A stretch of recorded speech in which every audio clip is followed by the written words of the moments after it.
Jack Torrance and his wife are getting shown around the Overlook Hotel. Here's the gold room, here's the maze, here's this. And they're like, oh, this is beautiful, And there's one little bit where they're walking with Mr. Ullman and that other creepy guy who walks behind them all the time, who's always staring at the back of Jack's head. Still don't know what the hell's going on with that fella. I know there's theories about him. But they're walking down this hallway, and Wendy, she says to Mr. Ullman, she says, it's amazing how much activity is going on today. And I was like, I think that's Kubrick saying, look, the amount of detail I've put into this film, blow your mind. I think that was a sly reference to, he was like sort of showing off.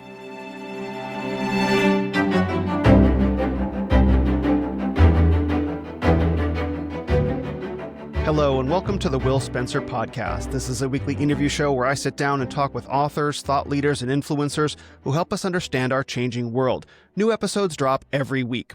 My guest this week is Rob Ager.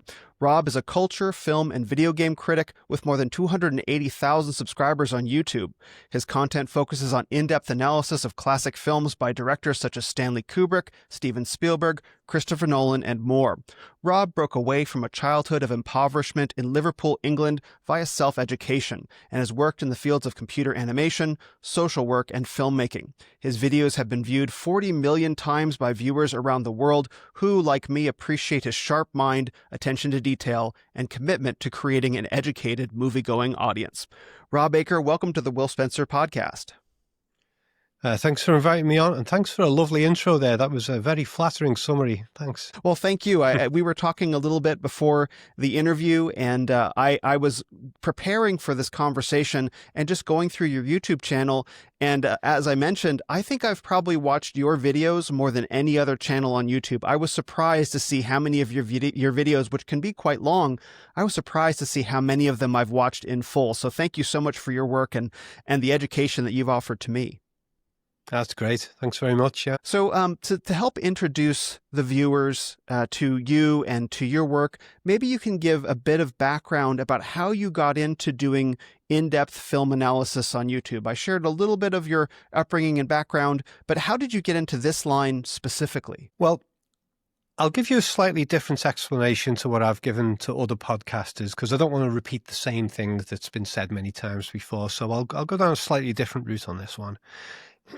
And that is that in my mid-teens, I'd started studying hypnosis and a lot of psychology books. My dad was a psychiatric nurse. He got me into reading psychology books and stuff when I was a kid, and he was always talking about psychology stuff. So I got a good little sort of broad early education on that. In my teens, I started studying hypnosis and other forms of sort of controversial types of psychology that fall outside of the academic realm of psychology. And these were other forms of psychology that seemed to get much better results with people. And I was learning stuff about how the unconscious works, and especially with the hypnosis stuff, I was learning about subliminals, about the subtext of language, because if you ever watch like Derren Brown or any of the famous hypnotists doing stage shows, they use a lot of subtext in the language that they speak in order to embed messages in a person's mind and get them into a hypnotic trance. And it definitely works. You see it happen time and time again. I've been to live hypnosis shows in my life, and I've seen like friends and family go up on the stage and get hypnotized. And I know that they were not actors. They were not pretending. And then they come back down. They'd be like, I don't know what the hell he did to me. He just seemed to take control. But I was beginning to understand that stuff because of all the reading I was doing on it. And I was going to practice groups learning how to do hypnosis. And, it's not just about the verbal subtext. It's about the body language as well, the different things you can do with your voice tone and the speed that you speak and things like that. And it gets really, really detailed. And a skilled hypnotist like Derren Brown, they talk really fast and move fast, but they are bombarding the person with like dozens of messages every couple of seconds, and like he's become so good at it that it's like natural for him. And so because I've been studying that for years, and I've been learning a bit about Hitchcock's Freudian psychology and things like that, and the Freudian symbolism going into his movies, which I'm not the only one to talk about that. That was talked about before I was born, I think. He was like the godfather in movies of putting deep psychology into movies before Kubrick did it, before David Lynch did it. Hitchcock was the guy who really melded psychology and movies together. And so because I was studying all that stuff, I was getting a lot more observant about the details in any situation in life, really. And then when I got into filmmaking, I finally had an opportunity to do that because I'd always wanted to do it. I started studying the movies in detail, and then that's where I was picking up on, oh my God, all these little hypnosis type tricks have been used by certain filmmakers. Now, the filmmakers might not have realized that what they were doing matched up with hypnosis. They might not have studied hypnosis, but I think a lot of the subtext and aesthetics that go into really good quality films, that has kind of evolved as a language of its own as cinema has evolved. And it's got a lot of overlaps with hypnosis and other forms of deep psychology, whether the filmmakers realize it or not. But some filmmakers do realize it. Kubrick was into reading Freud and Carl Jung, and Hitchcock, definitely, he must have read some Freud. And I'm pretty sure I've heard David Lynch talk about some of the famous psychologists and the psychological theories when he's talked about his films. So some filmmakers do it deliberately, but some of them it's more of an inspired way where they're doing it sort of unconsciously, or they're using techniques that they've learned from other filmmakers, but they don't realize it's got overlaps with hypnosis and things like that. So yeah, it was my study of hypnosis started to make me notice how it gets used in movies. That makes a lot of sense, because it reminds me of the first video of yours that I think I saw, which was your analysis of the gold watch scene in Pulp Fiction. I don't know how I was served that video, but I just remember, I watched that video, and the level of detail and the things that you had picked out to pull apart that don't just add to, they're not like little Easter eggs that Quentin Tarantino put in. They're actually really important elements to the cinematography and the colors and all of that tend to put the viewer in the position of actually being in the Vietnam War camp, and just sort of try and communicate that impression, that feeling, but totally subconsciously. As in, if I had not seen your video on that, I never would have picked up on that, but the feeling was still very much there. So that actually makes a lot of sense that your study of subconscious and hypnosis would apply so well to film, where it's kind of elevated to a high art form, but almost like subconsciously, I guess. Yeah. Well, I mean, Tarantino's a funny one because, he's got a huge fan base, of course, very dedicated fan base. There's also a lot of people who really don't like Tarantino, which amazes me. I mean, I don't like all of his films. I mean, I love the earlier stuff. Later on, it became hit and miss for me. But he's always been interesting. And I know, like, he throws in lots of Easter egg references to his favorite movies and stuff, and that's fine. That doesn't really bother me so much, because usually he's doing other things in his movies that are more original and interesting. He's not just referencing other movies for the sake of it. He's expressing his love for those classic movies, but he does also put his own deep subtext into a lot of his movies as well. And it was there right at the beginning with Reservoir Dogs. I mean, there was one aspect of that film that I really enjoyed when I was doing a study of that, which was that you've got characters who make stories up, and there's a big scene in the middle of the movie where, what's his name? Roth. What's the actor's name? Tim Roth. Have you seen Reservoir Dogs? Tim Roth. Yes, Tim Roth. Yes, I have, a long time ago. You've seen Reservoir Dogs, yeah. Well, I mean, there's a scene in the middle of the movie where Tim Roth is with his police cop boss, who is this black guy who teaches him how to infiltrate gangs and how to pass off yourself as a gangster. And he's saying to Tim Roth's character, he's like, you got to memorize every detail of the story. You got to make it absolutely convincing. You got to get it just right, and blah, blah, blah, blah. And that's all great.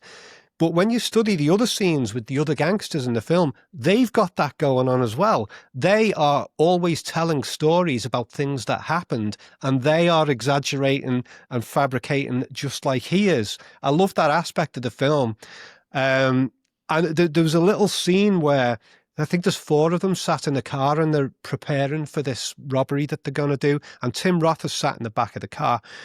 And Chris Penn, I think he was in the driving seat, and he's talking about a guy who he knew who used to beat up his girlfriend. And he's clearly making up a story, and he's embellishing and exaggerating. And Tim Roth's character in the back starts asking a few questions. What did he do? Did he beat her up? What did he do to her? What was it? And the other guy just sort of brushes him off like, look, he just used to just do stuff to her, all right?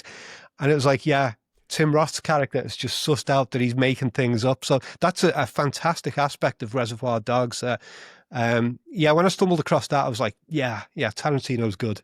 Yeah. So as you were, what was the first movie you started looking at this in? Because you mentioned a background and understanding fascination with hypnosis. And as you begin moving into the field of film analysis, what were some of the doorways in where you started realizing there was more going on beneath the surface, like some of the key films, some of the key moments like Reservoir Dogs, perhaps, where you said, there's a lot going on here that perhaps even you had missed?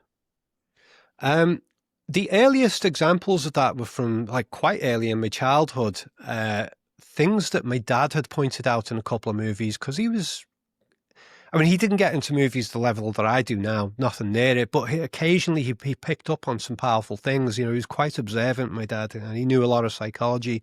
And particularly with Hitchcock, he was always saying, oh, look at this. And there was a couple of examples that stood out. One was in Hitchcock's Psycho, which my dad and I were big fans of Psycho and Psycho 2, both amazing movies.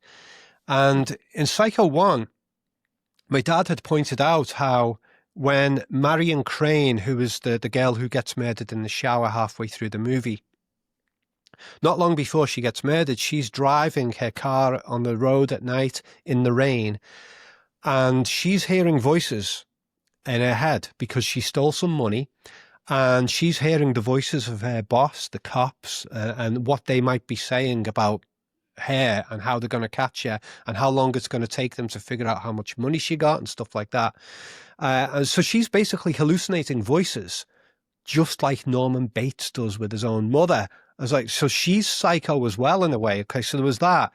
And then the detail that he pointed out that really blew my mind at the time was as she's driving, she's hearing all these voices, and we get a camera shot from her point of view looking out the window, and the rain is lashing down on the windscreen of the car, and the windscreen wiper is like a knife, and it's setting you up subliminally for the shower scene. And my dad pointed that out, and I was like, whoa, amazing, and there was one other one that I remember that he pointed out to me, which was another Hitchcock film called Frenzy. This is a lesser known Hitchcock film, but it's probably my favorite Hitchcock film. This was a color one that he did in early 1970s, I think, about a necktie strangler in London. Have you seen Frenzy, the Hitchcock film? I haven't, no. It's amazing. Seriously, if you like Psycho, check out Frenzy. Well, he's a necktie strangler. He goes around, he's like raping and strangling women. And there's a very dark, powerful rape and strangulation scene. And there's some scenes where he is in his apartment and people come to visit him and talk to him, and they don't realize yet that he's this necktie strangler. And he's got these pictures of women on his walls with blue faces. Now, these were real pictures that were popular in the 1970s. I don't know why, and I can't remember who the author was, but I remember my parents had these pictures as well. They were so popular. Somebody had painted these lovely pictures of sort of like African-looking women, but they had blue skin. And there was a handful of them, maybe 5 pictures that were very popular. And Hitchcock had took those particular pictures and put them in this guy's apartment as kind of a representation of women who were being strangled, So he was taking a real life prop and putting it in there as a clue. This guy's the strangler. Look at all the the blue-faced women strangulation in his apartment. And when you see how the shots are framed to get those women into the shots on either side of the characters and stuff, it's like, wow, okay, there was a clue. So yeah, those were early examples that my dad pointed me to. And then, but I never ever sort of took it upon myself to, oh, I'm going to study movies now and break things down. I did notice things now and then in movies, like everybody does. We, you know, our favorite movies, we all pick up on little things here and there. At least I hope people do. But it was after I'd been, you know, making films of my own. I've been writing and directing films of my own. And I made a short film called The Victim, which was a 35-minute sort of serial killer thriller drama. It was very, it was a little bit immature because I was only like 27 when I wrote it and directed it. But because I've been studying all this psychology stuff, I decided I'm going to put all this stuff into my own movie. I'm going to use color stuff. I'm going to use certain pictures on walls like Hitchcock had done. I'm going to put subliminal things into these paintings on the walls. And I painted the pictures myself to put them onto the set in the background. And yeah, I encoded a load of stuff in that film visually. And it did work because sometimes the film actually wasn't very violent. The film threatened a lot of violence to the characters, but hardly anything was shown. It was all done subliminally, and it worked so well that there was some people who came back to me and said they were really disturbed, or some of them even had to turn the film off because they were so scared of the direction it was going. But it never became particularly gory or sadistic. Everything was implied with subliminals. So I'd started doing that myself there, not realizing that other filmmakers had already done it to a level way beyond what I was trying to do. I thought I was being really pushing the mold, you know, I thought I was breaking new ground with filmmaking and doing this at the time. And I thought, I'm going to make a load of movies like this. So I did that one. I did some more short films. And then I sort of sat down and was like, okay, I'm going to study some scenes from Psycho, Alien, and The Shining, and The Road Warrior, Mad Max 2, The Road Warrior. It's my favorite movie. I love it. So those four movies were the ones that I sat down with, and there were specific scenes that I wanted to study, not looking for hidden messages, just wanting to study the camera work, the editing, stuff like that, just to find out what it was that made these scenes really magical. And then that by accident, then I started going, oh my God, there's all these hidden themes in there that I hadn't noticed. And, you know, because then I started noticing little sort of symbolic details. I wasn't looking for symbolic details, but that's what I started finding. So it was almost an accident, you know. Yeah. So that actually explains why your channel focuses heavily on Alien and The Shining, and I think you said Psycho was the third one. But I think I've watched a lot of your content, particularly about Alien and The Shining. In fact, I just watched a couple videos about The Shining last night and today to prepare for this. But it actually makes a lot of sense. Why did you choose those three? Why did you choose those three movies in particular, and which scenes from them did you choose? The first one that I think I wanted to study was Alien. And there wasn't a specific scene in Alien that I wanted to study. I just felt that there was more going on.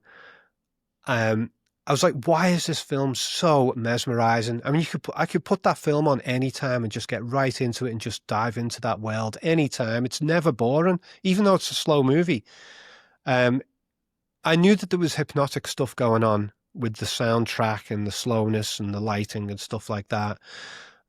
So I was kind of studying it for that. And then I started noticing all the birth trauma themes to do with, you know, there's an old idea in the realm of psychology that being born is a great trauma because you're coming out of the womb, out of the safety, out of the warmth, and you're coming into this big scary world with loud noises and bright lights, and it's like, oh my God, terror, you know.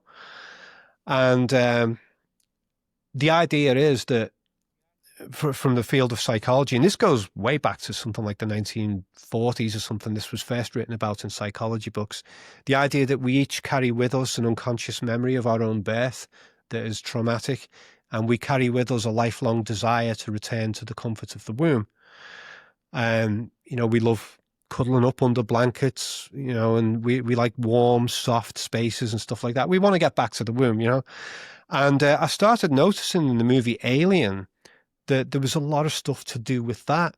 It's like the characters are in the hypersleep beds, and it's like a womb, comfort, warm, soft. And you look at the set designs around it, and it's like fleshy colors and nice padding and stuff like that, like a womb. And then, reading the production, it's like, Ridley Scott used to call the mother ship, the mother computer on the ship. There's your obvious reference right there. And I was reading that Ridley Scott used to call the room where you interface with the mother, which is like a fleshy room, and you can hear like breathing sounds in it, like the type of things that a baby would hear. And he used to call that set the womb room. I was like, he's just virtually admitted it there, Amazing. So then I'm going through the movie and I'm realizing there's a lot of stuff in that film about the human desire to get back to the womb. And that's what Ripley does at the end of the film. She defeats the alien, she ejects it out of the ship, and then she goes back to the comforts of hypersleep. It's like the womb, It's a very nihilistic film on that level. It's like we humans are forever wanting to get back to the womb, and we feel like we're lost in a big, cavernous, empty, open, dangerous, scary place. So yeah, that was the first thing with Alien that really came to the front, and I wasn't looking for specific scenes in it.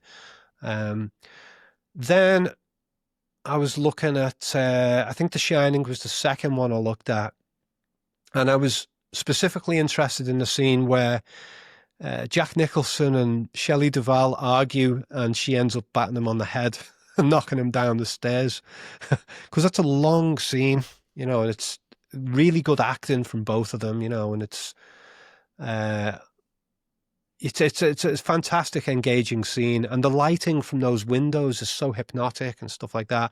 And the actual room itself is huge and makes the characters look small and vulnerable in this huge, and the hotel itself is like a big, massive maze. And it's like it's like even the adult characters look like children within the size of this huge hotel. So I was studying that specific scene. And actually, one of the reasons I was doing that was because I was a member of a film club, a filmmaking club here in Liverpool called the Basement Film Unit. And funnily enough, this was a film club that Clive Barker was a member of just before he made Hellraiser. But I missed him by about 10 or 15 years, because he was in that club for a little while because he was from Liverpool. And so that's where he got started learning how to do filmmaking stuff. And then he went off and did Hellraiser and all that. So I was in that club, and I used to run little workshops in the group on how to do filmmaking.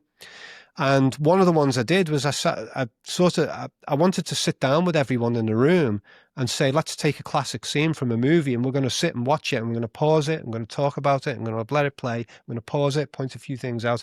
And I chose that scene from The Shining with the bat fight.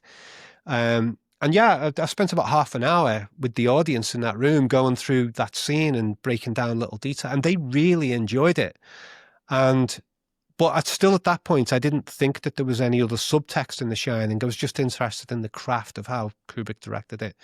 And then after that, the thing that I discovered, I wasn't the only one to discover this. Others have found it as well, because it's one of the more obvious ones, is the genocide of Native Americans theme that is there throughout much of the movie. It's not the center of the movie, but it's a major subtext, So I started to discover that one, and then other things started popping up. Yeah. So those were the first two, and I think those are two really great examples of some of the things that I've learned from watching your videos about how to watch and understand movies, because I think that you've touched on something important, that there was a time, and maybe it's true always, like maybe it's still true today, but there's a way in which these classic films that we all grow up with, Godfather, Shining, 2001, Psycho, right, Road Warrior, they're expressions of the contemporary psychology. I think even Predator is part of that. And there's a way in which there was a depth of artistry that those films were made with that attempted to channel what was going on in the American mind and the Western psyche at the time. and made with real skill and real care and a real attempt to say something important to the audience that facilitated a connection with these movies that we don't see today. But I think movies are still trying to express that psychology, but not necessarily in good ways. And I think it's The Shining in particular. I think that's probably the most number of videos that I've watched from you, though I have watched quite a few, that really touches on this unique psychology. I think that was made in the late 60s or early 70s, something like that, or was it the 80s? It was 1980, actually, it was released. Yeah, yeah. Was it really? Okay. Yeah, it captures a unique moment, I think, in American history. And maybe we can talk I want to talk about Stanley Kubrick, because I think I tried to think about how can I make this conversation have a way in for people who haven't watched too much of your material. What can they kind of hang their hat on to understand the kind of the things that we're talking about? So let's start by talking about Stanley Kubrick, because his filmography, whether it be Eyes Wide Shut or The Shining or Full Metal Jacket or 2001 especially, has been so formative for cinema as a whole, but he's a name that we don't hear too much anymore. And I think you've done exceptional work showing the level of artistry that he achieved. And so let's start by talking about him and what his background was, and then we can move to talking about The Shining. Right. So I've had a lot of people ask over the years, how the hell did Kubrick learn how to do this stuff? And some of that is still a mystery to me as well. like this guy's an alien who's come from somewhere, who's like brought this like level of creative intellect that is just almost unheard of, you know. Well, you know, going through the biographies and looking at his history and stuff, he wasn't really into academia. He wasn't into school, college, university. He didn't even go and do any formal training in film. But the desire was there. And you know, he loved movies when he was younger. I mean, that comes across in his biographies as well. But, you know, he became a photographer for Look magazine when he was younger. And this is well known. But I think the photography thing was really important with him, because when you're taking photographs, you're having to communicate non-verbally. You know, you're trying to set up shots and situations that you're taking photographs of, and you're trying to say as much as you can with sometimes just a single photograph. So you want to make the best use of angles, props, costume elements, things like that. At the same time, you want to get people looking natural. So photography, doing really good photography work is a complex thing to do. And Kubrick got really, really good at that. So that development of visual communication skill was already going on intensely for him. And he talked in some interviews about when he was a photographer for Look magazine, they had him traveling around all over America doing photographs of this event, that event. And he was going to a lot of events that had a lot of celebrities. So he got to meet a lot of celebrities, and he was photographing things like Salvador Dali exhibitions and stuff like that. I don't know if he actually met Salvador Dali, but I'm pretty sure Kubrick would have been absolutely fascinated with Salvador Dali's work. I'm very sure of that, because I know that he was also interested in Magritte, who was a surrealist. Have you ever seen Magritte's work? Of course, yeah, absolutely. René Magritte, yeah. Mm-hmm. I have to make sure to ask you, because it's surprising how many people don't know Magritte. You know, a lot of people know Salvador Dali, but they don't know Magritte. Well, Kubrick liked Magritte a lot, because I was looking in the Kubrick archives many years later, after I'd started my studies, and I'd found some concept artwork for 2001: A Space Odyssey that was painted by Christian Kubrick, and there was loads of blatant Magritte references in there. Stuff to do with, you know, like he used to always have those like silver balls floating in the sky. There'd be two of them, and they had circles around them. There's been a lot of debate over what those things mean, but those were in the Christian Kubrick pictures, concept paintings for 2001. And many other Magritte motifs were there in the pictures as well. So I'm pretty sure that Kubrick was into Magritte and Salvador Dali and people like that. So yeah, he was going around doing the Look magazine stuff, and not just becoming good at visual communication, but meeting a lot of people across a broad spectrum of society. And he said it really developed his confidence. So there was all that. And then he was learning to play chess, learning how to I mean, if you're going to play chess, you have to learn how to lie to people. You have to learn how to hide what you're doing. You have to learn how to anticipate others, and all. Chess is a very psychologically brutal game. It's a game of mental dominance, isn't it? You know, through manipulation and deception. And he became really, really good at that. And he always said that crossed over into other things he was doing in his life as well. So he became a chess tactician when it came to getting his movies made and putting in the messages that he wanted to put in, regardless of what the critics wanted or the producers wanted, and being able to bypass those people and getting his stuff out there. It was all big chess moves he was doing, you know.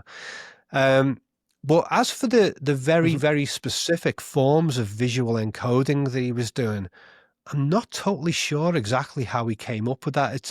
It seems almost like he'd put together his own little manual of how to do it, how to create cross-references between scenes, how to use this prop to do that and stuff like that.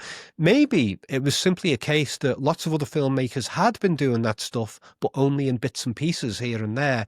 And he was noticing it and picking up on all the techniques that all these other filmmakers are doing. And maybe he just compiled all that into a condensed little toolkit of encoding methods.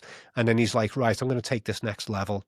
I think probably that is the way he did it, I think. And that actually makes a lot of sense, because as I watch your videos about him, particularly the videos about 2001 and The Shining, the level of mastery that he's achieved it's almost incomprehensible. Like I look at some of the details that you pull out, the things that you point to, and I'm like, there's no way that he put that in consciously, especially when you put all the videos together and you see the different layers of symbolism and representation. But I can't come up with another explanation than it was very conscious and very intelligently done, especially because, as we talked about briefly before we started the interview, both 2001 and The Shining present themselves on the surface as one kind of movie, but are telling a very different story beneath the surface appearance. So you can watch them and you can appreciate them as a science fiction film and as a horror thriller, but really underneath, Kubrick is doing much, much more for those who want to look. So let's talk about those two movies and the different layers that they're working on.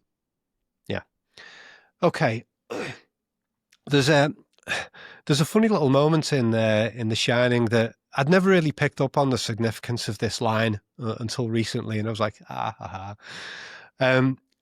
when Jack Torrance and his wife are getting shown around the Overlook Hotel, here's the gold room, here's the maze, here's this, and they're like, oh, this is beautiful, you know. And there's one little bit where they're walking with Mr. Ullman and that other creepy guy who walks behind them all the time, who's always staring at the back of Jack's head. Still don't know what the hell's going on with that fella. I know there's theories about him, but they're walking down this hallway, and Wendy, she says to Mr. Ullman, she says, it's amazing how much activity is going on today. And I was like, I think that's Kubrick saying, look, the amount of detail I've put into this film, blow your mind. I think that was a sly reference to, he was like sort of showing off about how much he was doing with the movie. Well, I sort of did a little test years ago because I thought, is it possible for a filmmaker to do this, to have, to do all of that with that level of complexity? How the hell do you prepare to do that? How do you keep track of it all while you're doing it? And I wanted to have a try at doing it myself. And so I made this really low budget experimental feature film called Turn in Your Grave. It's like a horror film on the surface. And I knew that when I made this film, there was no way I was going to get it properly distributed because I was shooting on really, really low grade cameras.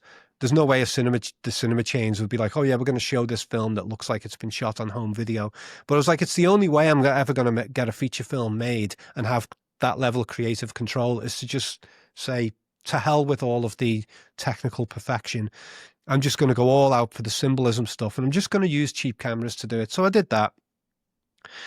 And I think I spent about maybe 9 months, a year, preparing to shoot this film, and then we shot it in the space of, I think it was 2 or 3 weeks or something like that. And in that year of preparation, I was like, right, I've got all these different themes I want to encode in the film, and I'm not going to tell the cast and crew about it. I want to see how much they noticed. But I also, when I did shoot the film, I didn't hide completely what I was doing. I told the cast and crew, oh, by the way, I'm going to be encoding lots of hidden stuff in the movie as we go along. And they were like, oh.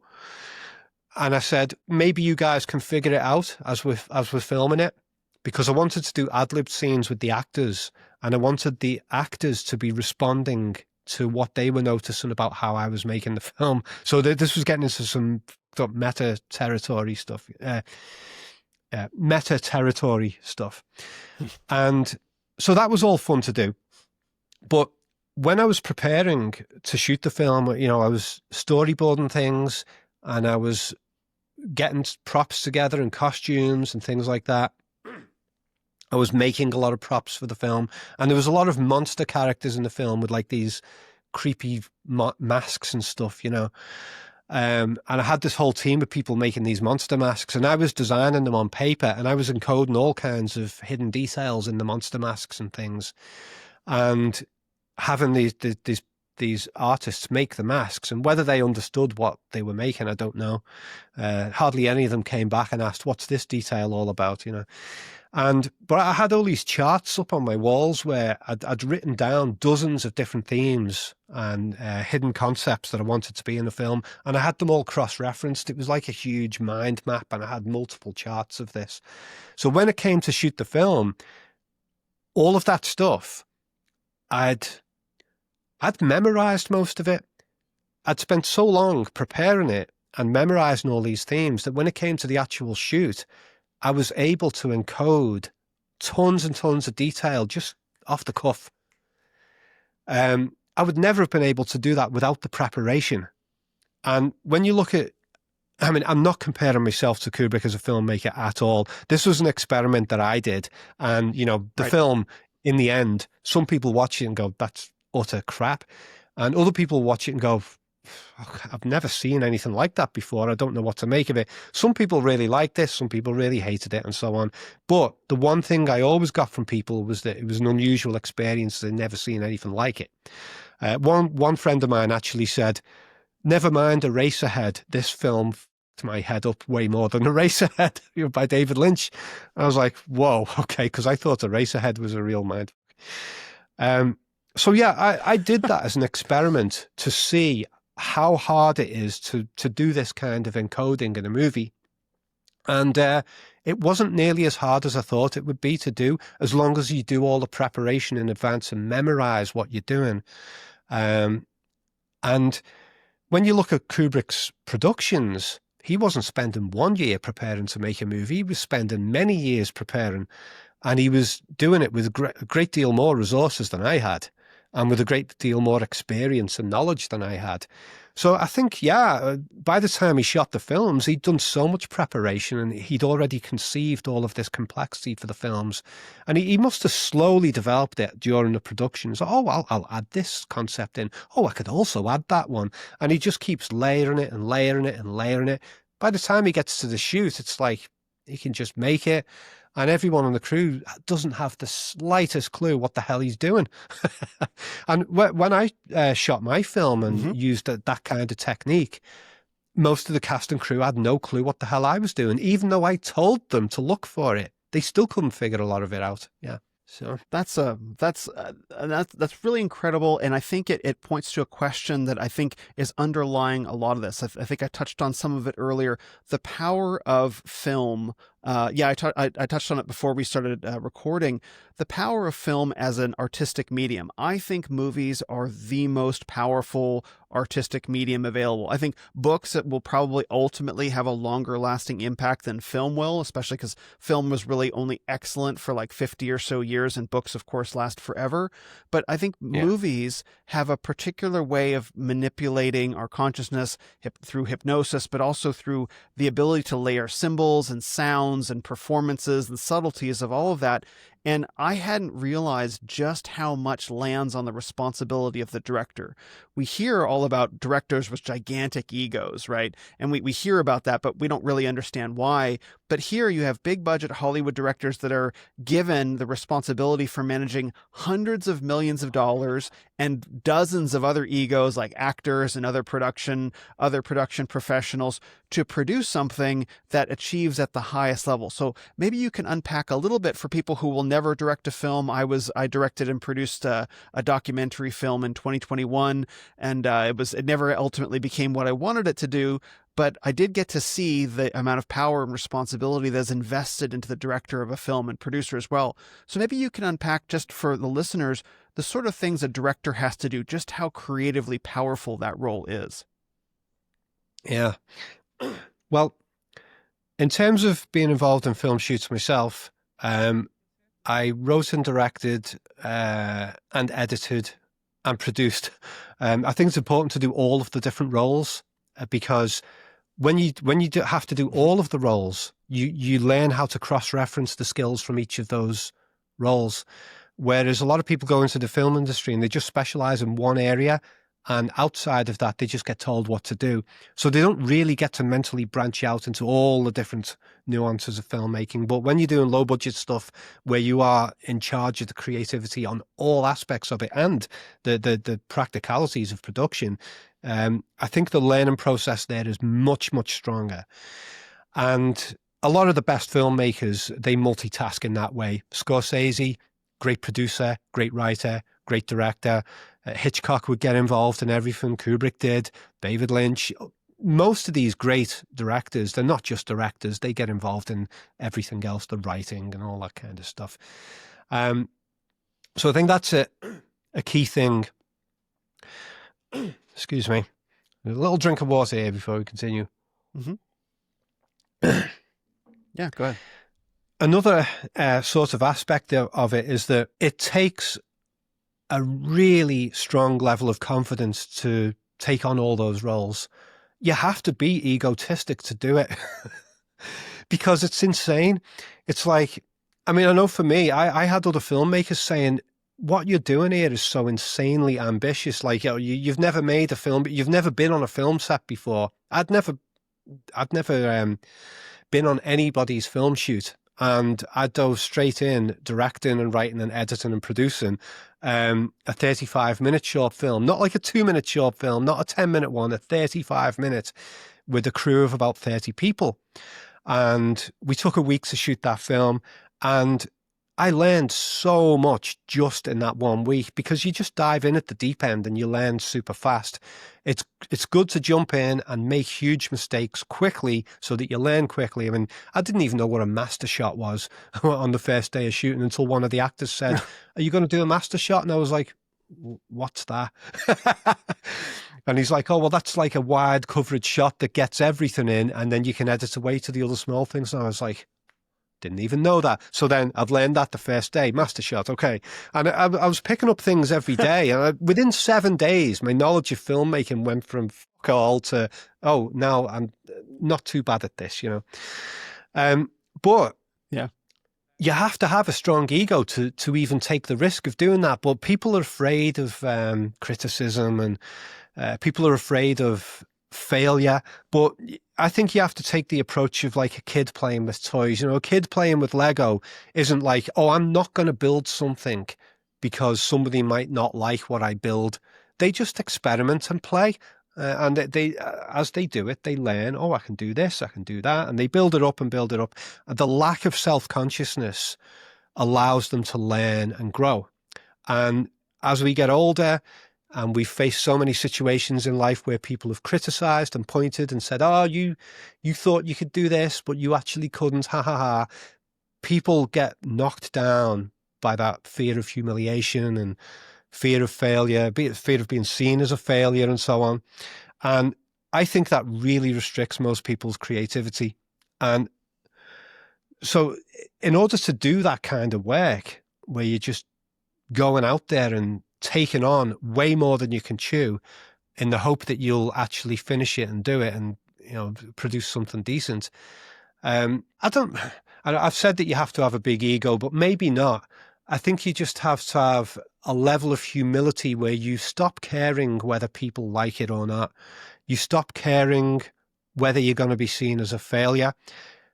I mean, anybody who goes out and makes a movie of their own on a shoestring budget, anybody who gets the film finished, I'm like, because it's so hard. So many people start making a movie and they fail. I've been on film sets where people were trying to shoot stuff and they planned it badly and it all went wrong and the footage was a wreck and they couldn't finish the film. Or they got all the way close to production, but they'd took on all the actors and everybody too early in production. And so by the time it came to the shoot, everyone was bored waiting and they all left. So the film never got made. So that was a key thing I learned over the years when I was making films was do as much as you can yourself first, get it as close to the shooting date as you can, and then bring everybody on board, because then they're all excited. They're all like, oh my God, this is going to be shooting next month. I'm in. And they see that you've got storyboards ready. Oh, you've got half the cast in place. You've got the props. I'm in. And so you get them all at that point, and then your film actually gets made, things like that. But yeah, having the willingness to say, I'm going to experiment. I'm going to give this a go. I don't care whether I fail. I don't care how people see it. I'm just going to do it and enjoy it. And if it fails, so what? At least I had a go and it was an enjoyable experience. That's the attitude I think that needs to be taken. That's the attitude I always took. And yeah, I used to get other filmmakers saying, what? You're going to make this feature film with all these, they read the script and you got all these monsters and people being eaten alive and stuff like, well, how the hell are you going to do all this? This is insane. And then they come on the set and they'd be like, wow, you've actually done this. So big ego or humility, whatever you want to call it, you've got to have that, the willingness to fail and be seen as a failure and not care about it. Mm-hmm. And at the highest level, the guys that have, made the films that we've all seen, whether it be 2001 or The Shining, or I watched the breakdown that you did of Christopher Nolan's The Dark Knight and the overrated, and I could not agree with you more about that movie, and I want to get to that for sure. But you see these guys that have made, before we knew their names, I think of David Fincher, for example. I think his first big budget film was Alien 3. But before then, and then Seven, of course, which was one of my favorite movies for a long time. I don't think I could watch it now. But these men have been working on films for their whole lives. Spielberg, for example, famously, started when he was like a little kid, I think, just with cameras and stuff.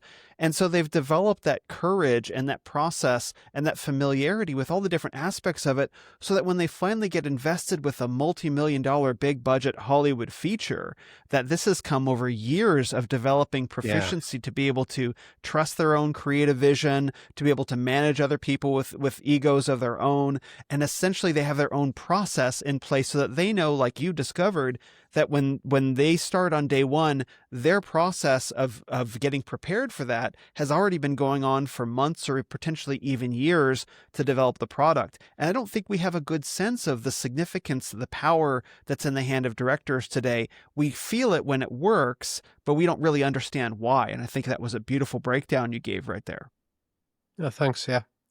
I mean, I actually only partially answered your question there. I was talking about how to have the courage to even make a film in the first place. But yeah, I mean, especially if you've written the film and you're producing it, directing it, and you're going to be editing it as well, and you're doing low budget and you haven't got like what do they call it? A production designer. A production designer is basically somebody who organizes resources so that the director doesn't have to do it. But on most really low budget movies, the director, if they happen to be the producer, they are having to do the production design and arrange all the resources. So just the physical aspects of making sure you've got everything you need in the right place at the right time to shoot something. And, oh, that prop's missing. Oh no, disaster. We forgot to invite this cast member in, making sure that everything is available. That is a logistical nightmare depending on what you're shooting. So you got to do all that, and you got to do the creative stuff at the same time. And if you're directing a particular scene, most of the time, I think most directors are largely just paying attention to the actors and whether they like the performance. And there's action, watch the actors. Okay, cut. Can you just act that a little bit differently? And I mean, I've watched other people direct because I've been on other people's film shoots because I wasn't just interested in making films myself. I wanted to be in the lesser roles so I could learn from that. So I would do some movies for other people where I would be their cinematographer or I would be their editor and things like that. And sometimes I would help other people do production design because that was where most films failed, was the failure to organize resources to physically make sure that the film actually got made. That was the big failure. So I used to help everybody with that where I could. But yeah, it's a big juggling thing. You got all these different things. Oh my God. But yeah, preparation, it's super important. So there's something else that you just said there that I was going to respond to, and I forgot what it was. What was the last thing that you said there? Oh, that's okay. Can you remember? Maybe about the significance of being granted a multi-million-dollar budget, and we know we can identify when things go really well, with like that's a legendary film, but we don't actually know when things go wrong. Could that be it? Well, yeah, it is a funny thing about films where you know that something is wrong, and there's an old saying that like George Lucas's Star Wars. There's an old saying. It's a very mistaken saying. They say, oh, Star Wars was saved in the editing room, as if it was a crap movie and they just magically made it really good with fancy editing, which is absolute garbage because, I mean, if you just look at the cinematography alone in that film, it looks fantastic in a way that cannot be manipulated by editing. There are individual shots in that film that are not cutting to anything else that look amazing. That's not saved in the editing room. But I think the people who say that about Star Wars often have got no experience of editing. From what I've seen with both my own film projects and with helping other people to edit their films, and also from reading about famous filmmakers and the early cuts of their films that they hated, all films are saved in the editing room. Hardly anybody ever makes a movie where the first cut is amazing. They make a first cut, they get the basics in place. This doesn't look right. This doesn't feel right. That drags on too long. And they get people to watch it, test audiences, and they go, even with like Goodfellas, which is one of the best edited films I've ever seen. It's fantastic pacing. Test audiences were like, nah, regarding the final act of the movie. They just found it too boring and slow, the final act. And then Thelma Schoonmaker? I think it was her who edited all of Scorsese's great films. She's one of the best editors in the business.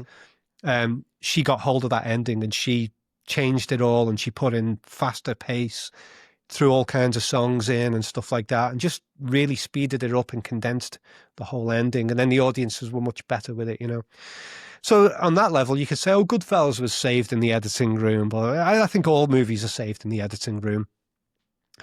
There was one thing I was going to say in response there, where you said that a lot of the filmmakers have worked their way up in the industry and they've done the little different roles. And that is generally the view of how you become a director. Some people who start off making the tea on the set and you observe, and then you might get a job holding the microphone. And then you gradually, suddenly I'm a cinematographer or something like that. And then you gradually work your way through. And then eventually you've got the courage to go, I think I'll make a short film. And I'm like, no, make the short film right at the beginning. You don't need to build up to that. Just do it now, and learn faster. And there are plenty of filmmakers who didn't go that slow creeping route up the ladder. They just jumped to the ladder. And Kubrick was one of them. I was surprised. There was one interview where he was asked by this interviewer something about, what do you think about the way you direct compared to the way other people direct? And Kubrick said, I don't know. I've never watched anybody else direct. I was like, wow, that's amazing. But that showed that he didn't work his way up. He just went in right off at the beginning. And, Clive Barker, Hellraiser, he'd never made a film before, and he just went straight in and directed Hellraiser and made one of the best horror movies ever made, for my money anyway. And that movie is full of deep themes. It's as good as Hitchcock stuff. It's as good as Kubrick stuff. It's a very appreciated movie for its special effects and and its gore and stuff like that. But the psychological depths of that movie are hardly appreciated by anybody. I've made a few videos on it. But yeah, sometimes filmmakers can just dive in at the deep end right from the beginning. Yeah.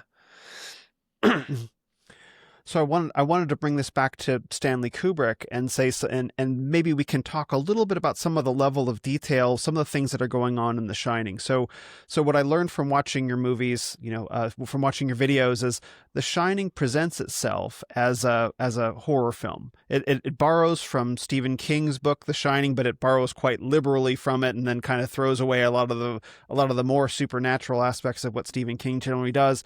And it presents itself as a horror film, but beneath it are layers of psychological depth that it's actually trying to say something else very different. And so I guess what I had learned from watching your movies is that Kubrick it's not that he worked his way up through the industry, it's that he had started with small, lower budget films and worked his way up to gradually having bigger budget films with, Jack Nicholson and stuff like that.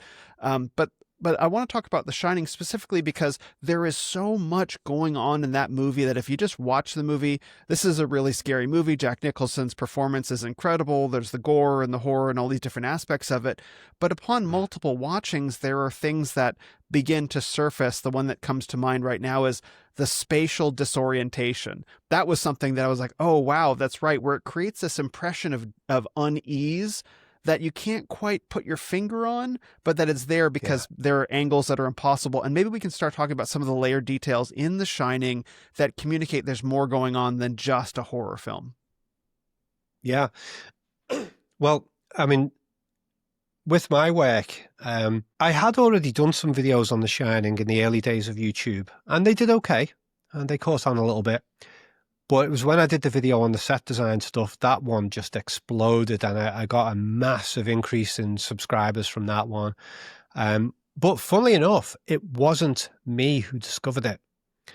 I've never hidden this. I've cited it in the video where I talked about it, is that somebody was making a mod for the video game Doom, and they wanted to create the Overlook Hotel as a level to fight in the Doom game. Yeah.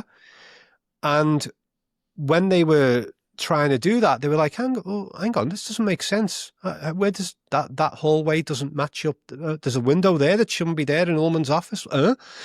And I don't know if it was the modder themselves or somebody else who played the mod who contacted me and said, have you seen this? Ullman's window doesn't exist. The reception area of the Overlook Hotel doesn't make any sense. And the modder had just noticed a couple of things like that. And that sparked me off. But they were the one. I got to give them. I don't even know the modder's name, because if I did, I would be very happy to come out and give them credit for it, for making that little discovery. I don't think they realized that Kubrick had done it on purpose, but they had noticed the discrepancies, some of them, the big ones. And that was what sparked me off and made me go, okay, I'm going to look at these other sets here because that's bizarre. And then once I started going through the other sets, it was like, oh my God, these set design anomalies are all over the place in this film. All right, okay, this is why this hotel that looks beautiful and pretty and colourful and all that, this is why it feels so bloody disturbing. It's because I don't know where the hell I am in this hotel. I don't know which side of the hotel I'm on, which floor, which hallway, which direction I'm facing in this part and that part, and how this part connects to that one. And yeah, it was like, okay, yeah, this has got to have been done on purpose, because the errors are way too blatant and too many for a known perfectionist like Kubrick to just allow that stuff to slide, so that was where all that came from. Funnily enough, I've been planning to do an updated video on that spatial awareness thing. I won't go into detail about that right now, though, because I don't want to give the idea for some other YouTuber to do it. I shouldn't have brought that up. But I'll be doing an update on that video that's going to be quite interesting. So but anyway, you began digging into The Shining. You asked about multiple themes. Oh, please. Yeah, you asked about multiple themes. Exactly. I only mentioned one. Yeah. So yeah. I mean, the set design stuff that came, the Native American stuff I found earlier, and then a lot of it was the foreshadowing stuff as well, where Things happen in the hotel that foreshadow what's going to happen later. You've got Jack Nicholson throwing the tennis ball at the wall and it's making a banging noise, which is like a foreshadow of him chopping the door with an axe, stuff like that. So loads of foreshadowing stuff, which fits in with the very concept of the movie itself in the supernatural sense. When you shine, you can see events that are coming in the future, and Kubrick is doing that to us with the foreshadowing stuff. He didn't invent foreshadowing. It'd been done before. Like I mentioned with Hitchcock, with the knife, with the rain in the car, that was foreshadowing, so Kubrick didn't invent that, but he took it to next level in The Shining. And then there was the spatial awareness stuff. And then later on, I was finding things about how the lighting was being manipulated and the furniture. You get furniture moves around in the hotel between shots, and you watch something like Poltergeist and you actually see the furniture move, but Kubrick's like, I'm not going to let you see it move. I'm just going to shift it between shots and see if you notice it, or whether it hits you subconsciously. And then there's other moments where like a light will be on in a part of the hotel, and then the camera moves around and comes back, and then it's like the light is off, or the other way around.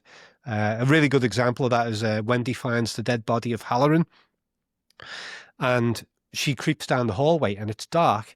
She sees the body of Halloran, and then she anticipates that this ghost guy is stood behind her with a glass of wine. Great party, isn't it? That guy?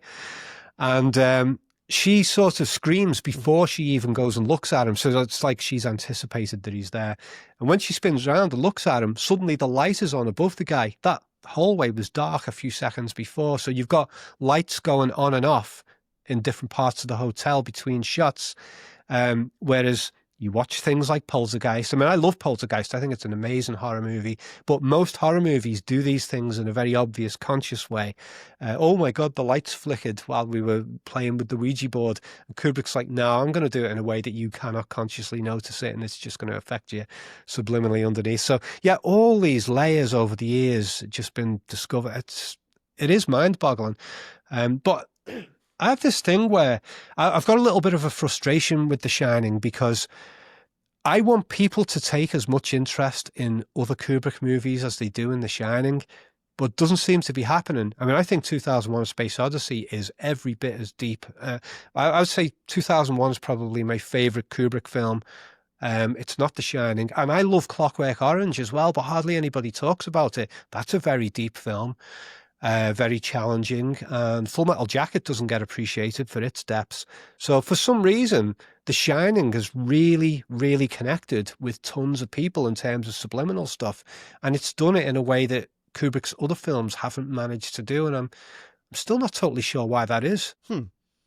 I understand what you mean by that, because I think The Shining presents itself as a more accessible film to understand the plot. Like, you can watch The Shining and it's very linear. If you want to go diving into the depths of it, you can start, taking the whole thing apart and arrive at the psychological family-based conclusion that you got to, which I would really love to talk about, but I don't want to spoil it. Like, I think it's such a big thing that you touched on with related to the generations, let's say, in that movie, that I kind of want to talk about it, but I want to give it away. But 2001 presents itself in such a more abstract, distant, cold kind of way. Like, there's no actor, like the actors are robotic, and the robot is, of course, Hal is robotic. And so it doesn't really invite the viewer in. And then the end is so strange.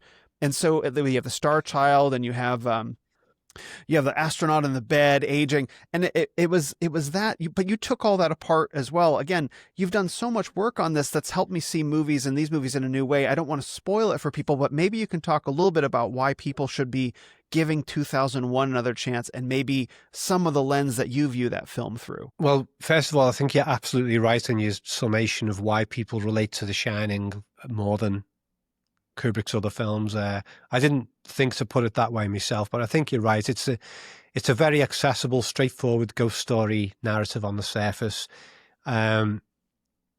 Anybody can watch that movie and enjoy it, really. It's you don't have to think deeply, but Full Metal Jacket, the second half of the movie, freaks people out because it's not an obvious war narrative in the traditional sense, so people get freaked by the second half, even though the first half of the movie is universally loved. But the second half, Kubrick's like, no, I'm going to take away your comfortable narrative here and confuse you, and you got to figure it out. And he did that with 2001 as well, with the ending. I always found the entire end sequence of 2001: A Space Odyssey to be as scary as anything in The Shining. When I first saw 2001, the whole ending freaked me. It felt like I'd watched a bloody horror film. It was like an existential fear.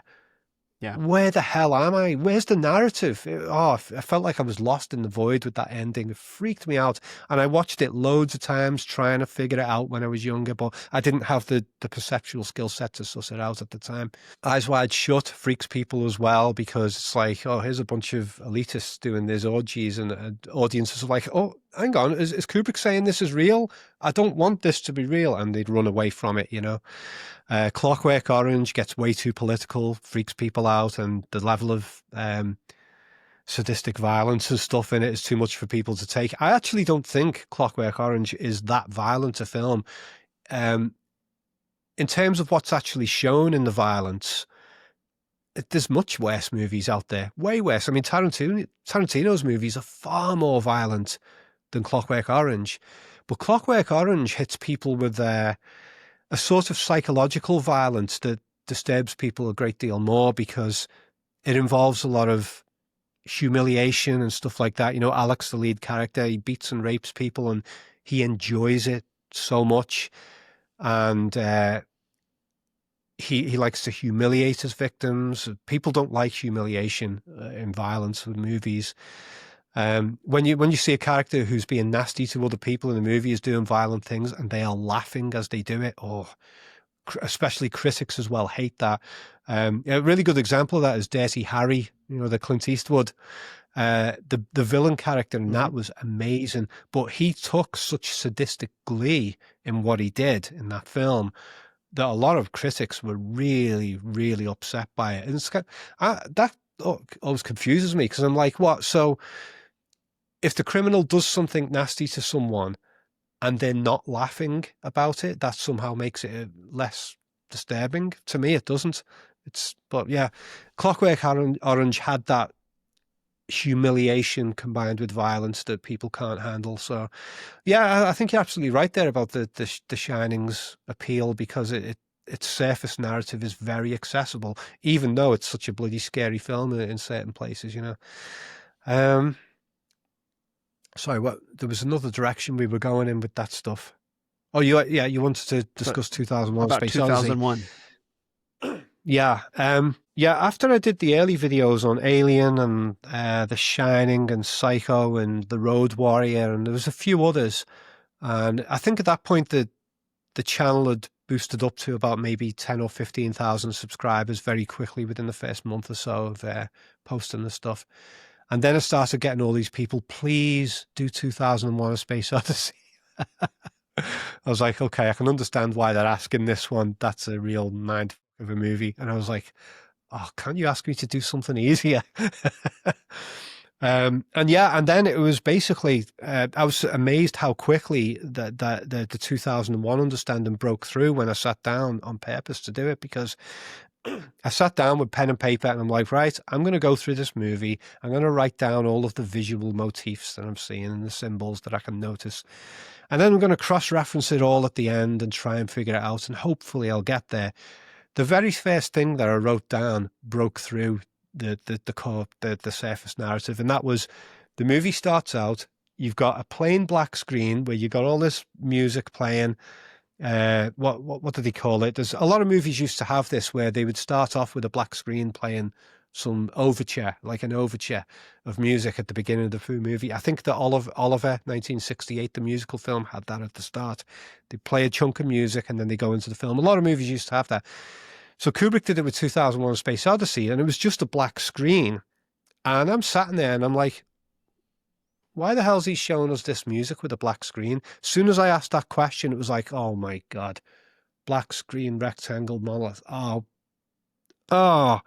I couldn't believe it. I was like, I hadn't even got to the first scene of the movie. Just that alone kicked in. And I was like, as soon as I noticed that, suddenly about half a dozen other scenes in the movie, all from the memory of the film, all fell into place. I was like, okay, the Stargate tunnel starts off with a vertical tunnel, vertical horizon, and then it suddenly flips 90 degrees. You know, like you take the monolith and you rotate it 90 degrees and it becomes the movie screen shape, you know? So you got that. I was like, okay, that explains the tunnel with the flip to 90 degrees. And then there's an explosion of awareness, you see like this cosmic explosion. It's like, you have arrived, you've figured it out. Well done. You've sussed out that the monolith is the movie screen. It's not a friggin' alien thing. That's just a fantasy. And then, yeah, all these other scenes in the film where Kubrick had embedded monolith-shaped objects in the sets in different ways, and sometimes he had them rotating and stuff like that. So that absolutely blew my head off. At that point, I was like, okay, this guy was a legitimate creative genius. That was just unbelievable. I mean, I've seen this movie dozens of times in my life. I've tried to figure it out again and again, and this simple sensory metaphor, I'd missed it all those years. I was blown away. I went to bed that night and I think I dreamt about it and everything. And for days afterwards, I was just knocked out by it, you know. And then I started studying the rest of the film and finding other things. But that was the big portal to open that movie up. Yeah. So the metaphor that 2001 is presenting is that this monolith, this mysterious object that appears throughout the film that seems to guide, you know, whether it be apes or humanity or the astronaut, I can't remember, Dave, to a higher degree of consciousness. That's the narrative function of this monolith, this strange alien object. What Kubrick is actually saying is that the monolith is a metaphor for the TV screen or for the movie screen, that the movie screen is itself the object that facilitates quote unquote higher consciousness for the audience. Yeah. And we are the apes, you know. And I was like, I felt like an ape who just touched the monolith when I come across that one. Yeah. Absolutely mind blown. And then it's like, well, okay, the entire alien narrative has just fell apart, because there's nothing in the movie to confirm the presence of aliens except the monolith itself. And once you notice that the monolith represents something else, the whole alien narrative disappears and the movie becomes an entirely different experience. And so, yeah, then I started digging into the production history and was finding out how Kubrick fooled the investors. You know, they thought they were getting this movie that was pro-artificial intelligence and pro-corporate technology going into space and pro-space race and all that stuff. And then I realized he'd absolutely suckered them all within a grandmaster chess move.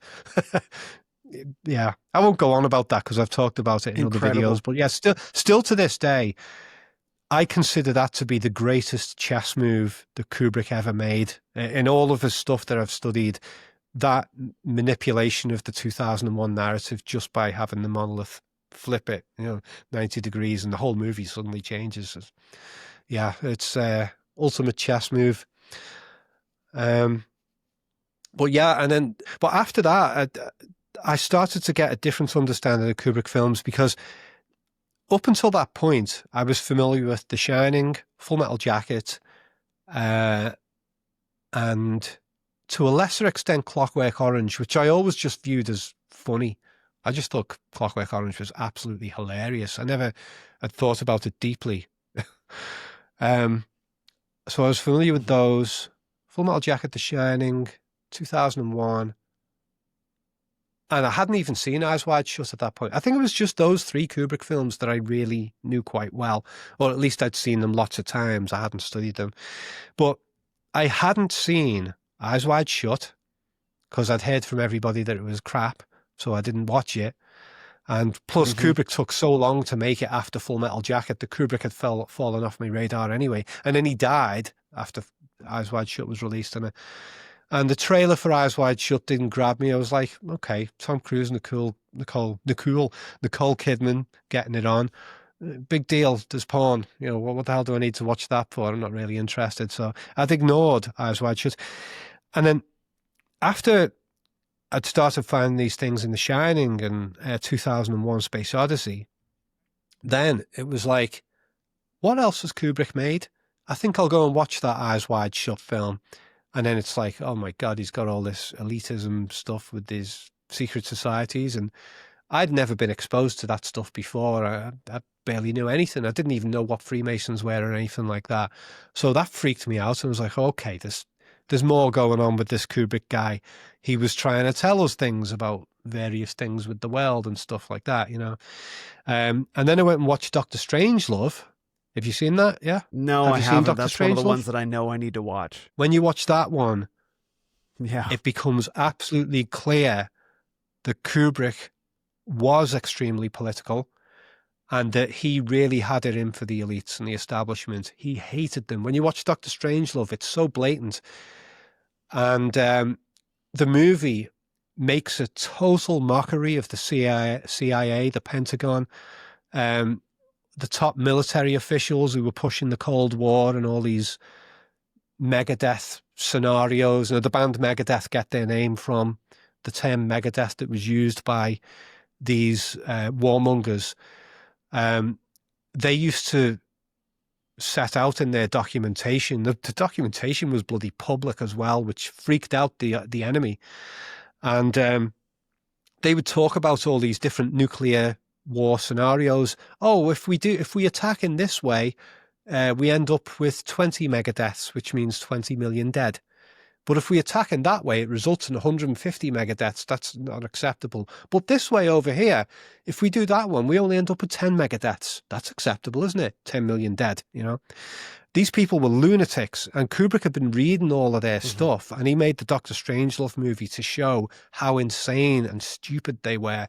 They were nowhere near as good tacticians as they thought they were. For one thing, they were putting all these plans out publicly for the enemy to see, you know? So when you watch Dr. Strangelove, you realize that early in his career, Kubrick had it in for the elites. He'd familiarized himself with aspects of their psychology, and he wanted to expose some of the things that they were doing. So when he did it with Dr. Strangelove, he did it very blatantly. There was still hidden stuff going on in there. There's still got a lot of psychological things, especially this weird sexual stuff in that film. But then after Dr. Strangelove, and he'd made some enemies, then he had to go more covert about what he was doing. And so he made 2001, where everything was all deeply encoded and hidden. And that way he protected himself from being attacked by his enemies who he was trying to expose.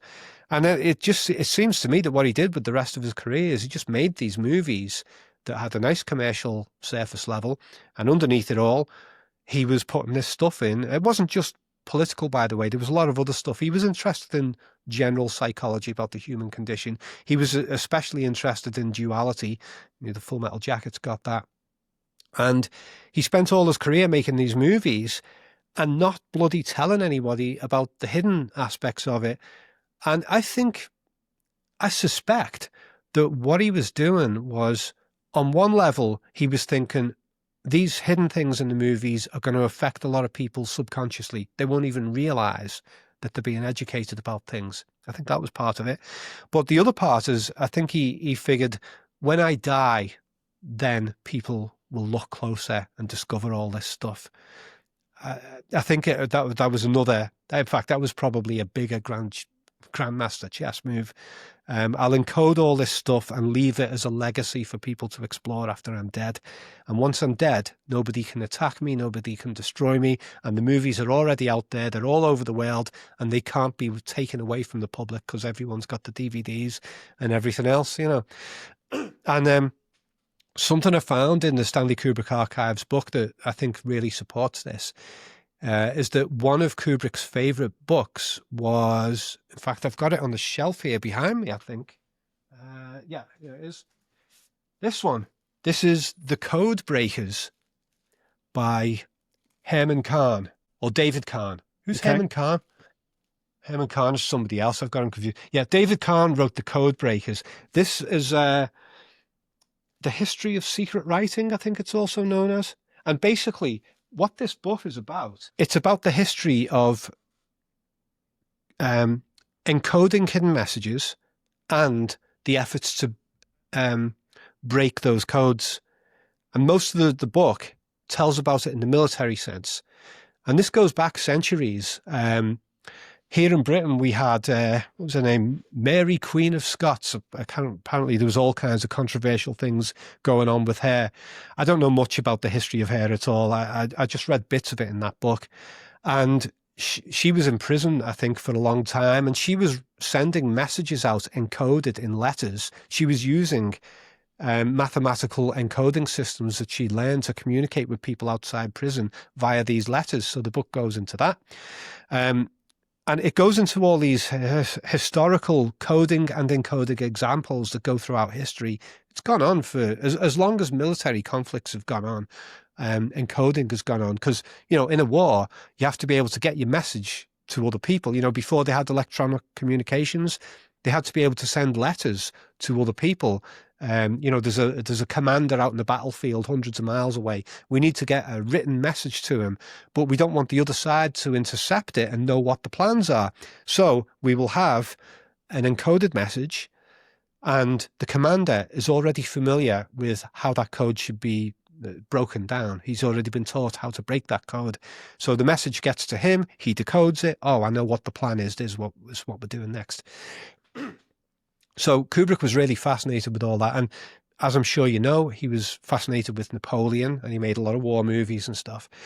And so, yeah, apparently that was one of Kubrick's favorite books. And that fits right in there with the idea that he was putting hidden messages in his own movies and designing his own codes. And there's an aspect of encoding in that book which is called an open code.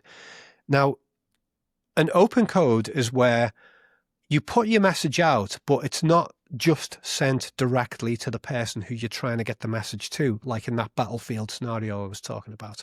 An open code would be something like what happened in the Pearl Harbor attacks, because the Japanese spent about 6 months sending encoded messages all over the Pacific.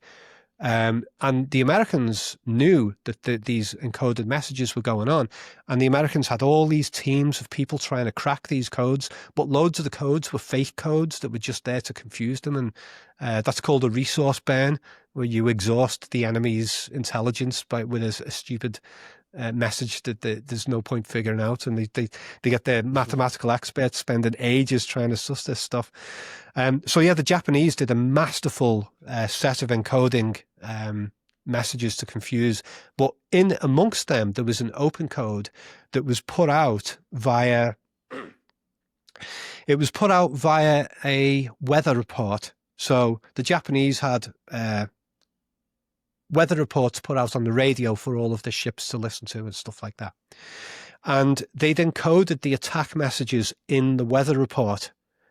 And it was something like, if a certain sentence was repeated twice, northeast winds, if it was said twice, that meant something, and that's how they gave the go-ahead for the Pearl Harbor attack to actually happen. And it's an open code because that weather report was going out to lots and lots of different sources, was being listened to by thousands and thousands of different people. So one of the problems with encoding is if you do a direct encoding message, even if the other side don't break the code, at least they know who you've communicated with. Does this all make sense, by the way? I hope I'm not confusing you too much. Yes. You can tell, I get it. I'm with you. Yeah, the other side could say, oh, well, you sent an encoded message to that person. Well, we don't know what you've said, but we know that that person is about to do something, so we'll attack them. But when you send it as an open code and it goes all over the place, the other side have got no idea who the recipient was, and that gives an advantage. That's an open code. And I think what Kubrick did with his movies was an open code. He wasn't sending it to anyone specific. He was sending it out to the whole world via his movies, and then whoever starts to figure it out, starts to break it down, great, And I think that's basically how he did it. And I think that's why it was one of his favorite books. Yeah. And that little bit helps me understand so much more your 3-part series on whether or not Stanley Kubrick was killed. Because I've heard, of course, in the conspiracy world that, as a result of Eyes Wide Shut, that he disclosed the secrets of the Freemasonic occult elites. And so as a result, he was killed. That was the last movie he released. But I enjoyed that debunking video that you made about that claim. But I mean, in a sense, like they were on to something with him. Like he was really trying to spill what was going on behind the scenes, but not in this overt way that Eyes Wide Shut makes it seem. Like he's really, over the course of his Yeah. career, lampooning, ridiculing, spilling the beans for everybody, but it would take years for people to crack the code. Yeah, and the surface narrative of Eyes Wide Shut, where it's like, oh my God, here's the big smoking gun conspiracy of a secret society, that was so ham-fisted. It was too obvious for Kubrick. He wouldn't have done it in that way. He'd have done it in a more secretive, encoded way, where you had to figure it out for yourself. And there was an old quote of his. He said something like, if you communicate something directly, it only goes in about half an inch. But if you put the audience in a position where they have to really think about what you're getting at, and then they have to figure it out for themselves, then what they learn goes straight to the heart. And so, yeah, I think that was too ham-fisted, that middle section, the secret society and Eyes Wide Shut. It was too obvious. And I did a short little video on this a while ago for YouTube. It was just basically explaining my core concept of what that scene is going on. Because people are like, who are this secret society who he shows? And I'm like, it's not any specific one. He's took all of the major secret societies, the OTO, the Freemasons, and all the rest of them, and the Skull and Bones and all of them. He's took them all and he's just fused them into one hybrid archetype society that's presented in the middle of the film, and everyone's going to be guessing, oh, is it that group? Is it that group? Is it that group? No, it's all of them. He was attacking all of them at once, and once you figure that out, it's like, okay, yeah, it makes the film a lot easier to understand. And this is a big reason why I was excited to talk to you, because I have a Christian podcast, Christian audience. And so, Christians are in a place like we would like to be able to enjoy many Hollywood films, but of course they're filled with so many unchristian and in many ways anti-Christian themes. And so there are a lot of podcasts that try to break that down. But, one of the ways that people can enjoy these movies without, absorbing the values is to be critical about what they're watching, to have their discernment up, to have their minds going, and not simply passively accept what's being presented to them, but instead to ask deep questions. And I think of some of the videos you've made, like the subconscious sex scene of the first Superman movie, where Superman takes Lois Lane flying, and how the filmmakers are kind of like, this is kind of what's going on, but we're not going to be open. Yeah. It's so tasteful. And then it's a beautiful scene, absolutely fantastic. Yeah. Actually, let's talk about it. Go ahead and talk about it for just. It's the delay we're experiencing. Please go ahead and talk about. You skipped out for a moment there. You skipped out for a moment. I couldn't hear what you said. There was a bit of lag or something. You were talking about Superman with the subliminal sex scene, and then I didn't hear what you said after that. Oh, I was going to say, let's go ahead and talk about that scene just as a brief overview, and then I'll link to the video in the show notes, because that's a way that filmmakers used to communicate things in a very subtle and refined way without beating you over the head with it. So let's talk about that scene to give people a sense of what's going on. Yeah, very glad to, because Superman, I think, is the best. The first Superman movie for me is by far the best superhero movie ever made. It's the most well written. It's got the most powerful themes. It's got the most human truth. That scene is absolutely gorgeous. It's a sex scene between Superman and Lois Lane, but it's presented as a beautiful flight in the clouds. And when you get onto it, it's so obvious, because you can hear her voice, and she's saying all these things about him, and you can fly, and do you realize what you do to me, the way you touch me? And I was like, she's talking about shagging here. And it's incredibly tasteful. I do think kids' movies that are made for kids and adults are a fantastic example throughout film history of how filmmakers, not just Kubrick, but other filmmakers, have made movies that have got double narratives. They make one straightforward, easy, nice narrative for the kids, and they have a subtext for the adults. That's been going on with movies since, like, The Wizard of Oz. The Wizard of Oz is a fantastic movie for all the family. As an adult, I still love it just as much as when I was a kid. It's so much depth to it. And the kids' films are fantastic for that, and Superman is a great example. There's one aspect of that film which is extremely rare in cinema, and I think it makes this, for me, this is the key thing that makes that film so special and makes the character so special, is that a lot of the movie heroes that we have, even the ones that I love, they tend to be very angry and cynical and quite negative. And they tend to have a lot of vengefulness to them, you know, that I'm going to kill the bad guys, and, oh, here's the bad guy, I'm going to blow his kneecaps off and then blow his head off and stuff. And we, the audience, are like, yeah, they deserve that, you know. But Superman gets away from all of that. Superman is like, here's a guy who, for the first hour of the movie, he suffers trauma after trauma. His race gets killed. He loses his parents. He gets stranded on an alien planet with a race he doesn't belong to. He grows up having to hide who he really is. Then he loses a second father, his second father, who was as important to him as the first one. That father dies. And the first hour of the movie is tragedy, tragedy, tragedy. It's dark. And by the time you get to him putting on the Superman costume, you can't wait for Superman to show up, because there's been so much sadness in the film in the first half. You're like, oh, at last he's here with his bright, colourful cape and his flying. Now we can enjoy some nice positivity. Film is very clever on that level. Whereas you watch other Superman movies that have come since, and they have to start off with a big action scene right at the beginning, and Superman's punching this person and hitting that person, and all that kind of stuff. But that first Superman movie goes down that route.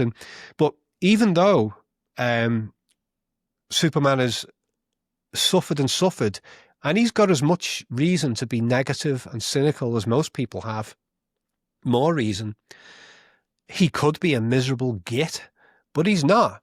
He's this super polite, nice guy who sheds away all of the anger, and he's polite to people. And he even like, there's a funny moment where just before he saves Lois Lane from falling off the building with the helicopter, he runs into like a turnstile, and he changes quickly from Clark Kent into Superman, and he comes running out the door. And this is the first moment that anybody in the city sees him in that ridiculous, colourful suit. And it is ridiculous. It's silly. And he comes out, and the filmmakers, they capitalize on the comedy of the moment. Instead of trying to fool the audience into thinking the guy looks super cool, they have this pimp look at him and go, whoa, man, that's a bad outfit. And everyone laughs. So the filmmakers take the audience's natural laughter at the ridiculous of the costume, and they incorporate it into the scene and make it work on that level. So that was really cool. But Superman then responds to the pimp. Actually, there's arguments online about whether that guy is actually a pimp or not, but he looks like one. And Superman just turns to him and says, excuse me. He's polite enough to say, excuse me, when he's trying to save this girl at the top of the film. Even then, he's polite, you know. So I just think he's a very beautiful character in terms of how nice he is all the time. And he never lets any kind of suffering turn him into a negative, angry, cynical arsehole, you know. And for some reason, that heroic trait is largely missing just about everywhere else in cinema. There probably are some other examples, but I can't think of any offhand. He's the best example of it. Yeah. Yeah, I just actually saw that today in your Dark Knight overrated video. Just because I remember that movie from when I was a little kid, and that's a really great point. Is that there's something about the original Superman character where he's polite, he's gracious, he's gentlemanly, but of course he's also like super powerful and doesn't mess around. And then you compare that with superheroes today that are tending to get more gritty and more real, and they're kind of the Watchmen anti-hero kind of thing, where we've lost a sense of nobility in our heroes. We've lost a sense of like of being magnanimous, where we've lost that sense of real heroism, and we take people with these crazy level of powers and then we attempt to humanize them like who we would be. Like maybe The Boys is a great example, like all the pettiness that every person has, and then you give that petty egotistical person superpowers, and those are our superheroes today. And I think we've really lost something in that. We've lost the notion of what it means to be heroic. Yeah. I mean, there's great philosophy moments in the Superman film from um, Marlon Brando. I mean, I know he got paid a huge amount of money for the little scenes that he did in that film, but I think he earned it because, when he's saying goodbye to his baby son, I get almost tearful at that. He looks so earnest, and he's talking. I leave everything to you, and the father lives through the son lives through. I was, oh my God, wow, amazing. And then later on, when he's got all these memory crystals, where Superman's got his little sort of ice palace in the Arctic or whatever, and he's got all these memory crystals from his father, and his father is talking to him, and his father's saying, don't let ego let the better of you. Don't let vanity take over. Keep some humility here. But we never get that with the superhero movies now.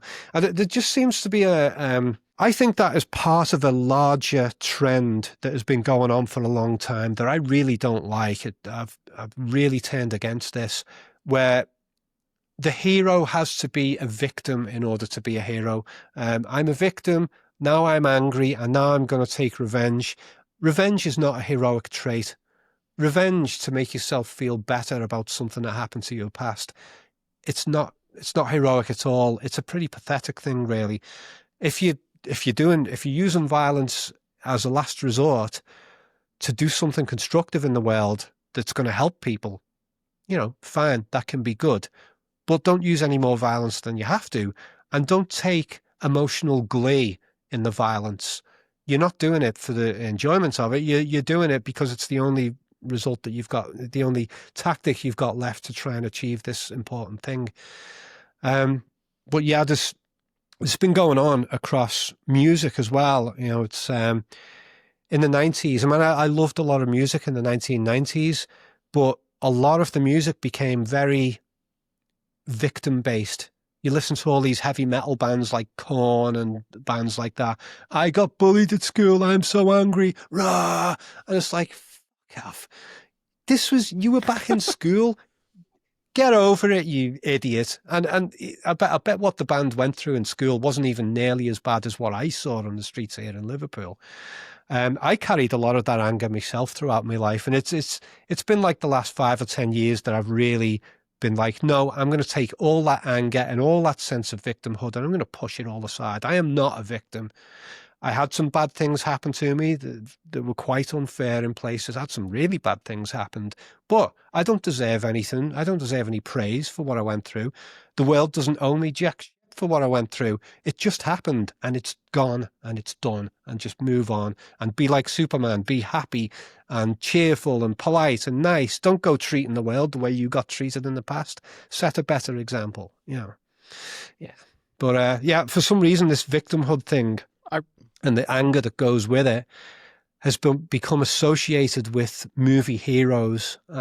And I'm tired of it. I really appreciate you saying that, because that's been something that's kind of been going on. And in my corner, I do a lot of work with men, and there's been a rising sense of young men feeling like they're victimized and feeling like they can be entitled to act certain immature ways as a result. And I always point them back to movie characters like, Frodo Baggins or William Wallace. These were men that genuinely suffered, and they never let their suffering compromise their moral character. And that used to be something that we just understood about heroes, is that the way that you establish your heroic credentials is that you suffer and you don't compromise your principles. That's always the big question. Like, how is the hero going to defeat the villain without compromising his one principle? But now It's almost like we have to tear down our heroes a little bit and have them stop being heroic, so we're more turn them into villains. I'm not really basically sure how to turn them express into it. justified villains. Yeah. Batman's a great example. Well, yeah. He's a miserable git. I've said this before, and it pisses off the fans of Nolan. I prefer the 1960s TV comedy version of Batman because it was self-mocking and hilarious, and it actually had a lot of really funny one-liners in there. Yeah. Well, we'll talk about that, because in some quarters, those Batman Chris Nolan films are like, they're considered high art. And I've watched The Dark Knight many times. I enjoy Heath Ledger's performance. I think that's probably why people like it. But I just remember watching the chase scene, the underground chase scene through the tunnels of Chicago, and I'm like, this is the most incoherent chase scene I've ever seen. I can't tell what's going on. And that was sort of a gateway to like, maybe this movie isn't as good as people think it is. Yeah, I do think it's massively overrated. But like you just said, I also love the Heath Ledger performance as the Joker, and the way the character's written is the most interesting aspect of the movie as well. It's funny this, because I'm writing a book on film studies at the moment. God, I've been writing it for ages, but I've got a chapter that I want to do, which is all about a different type of hero that exists in movies, which is where the villain defies the surface narrative. And Heath Ledger's Joker does that.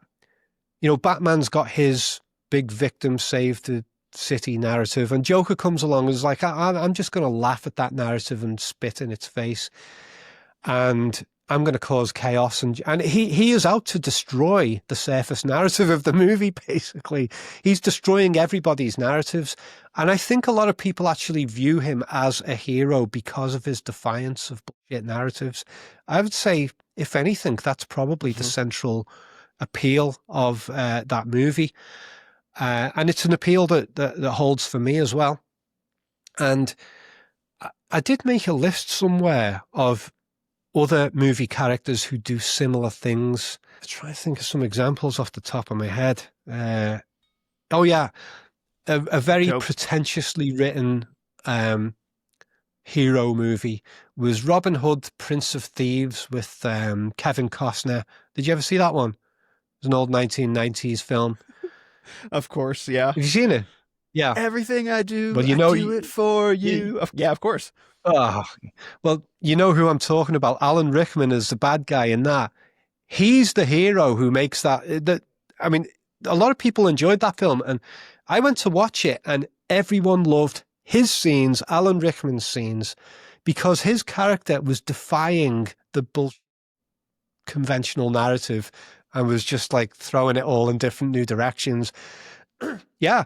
And I think there's a lot of villains in cinema who do this thing where they destroy the narrative. They might get killed at the end of the film, but along the way, they pretty much destroy the narrative.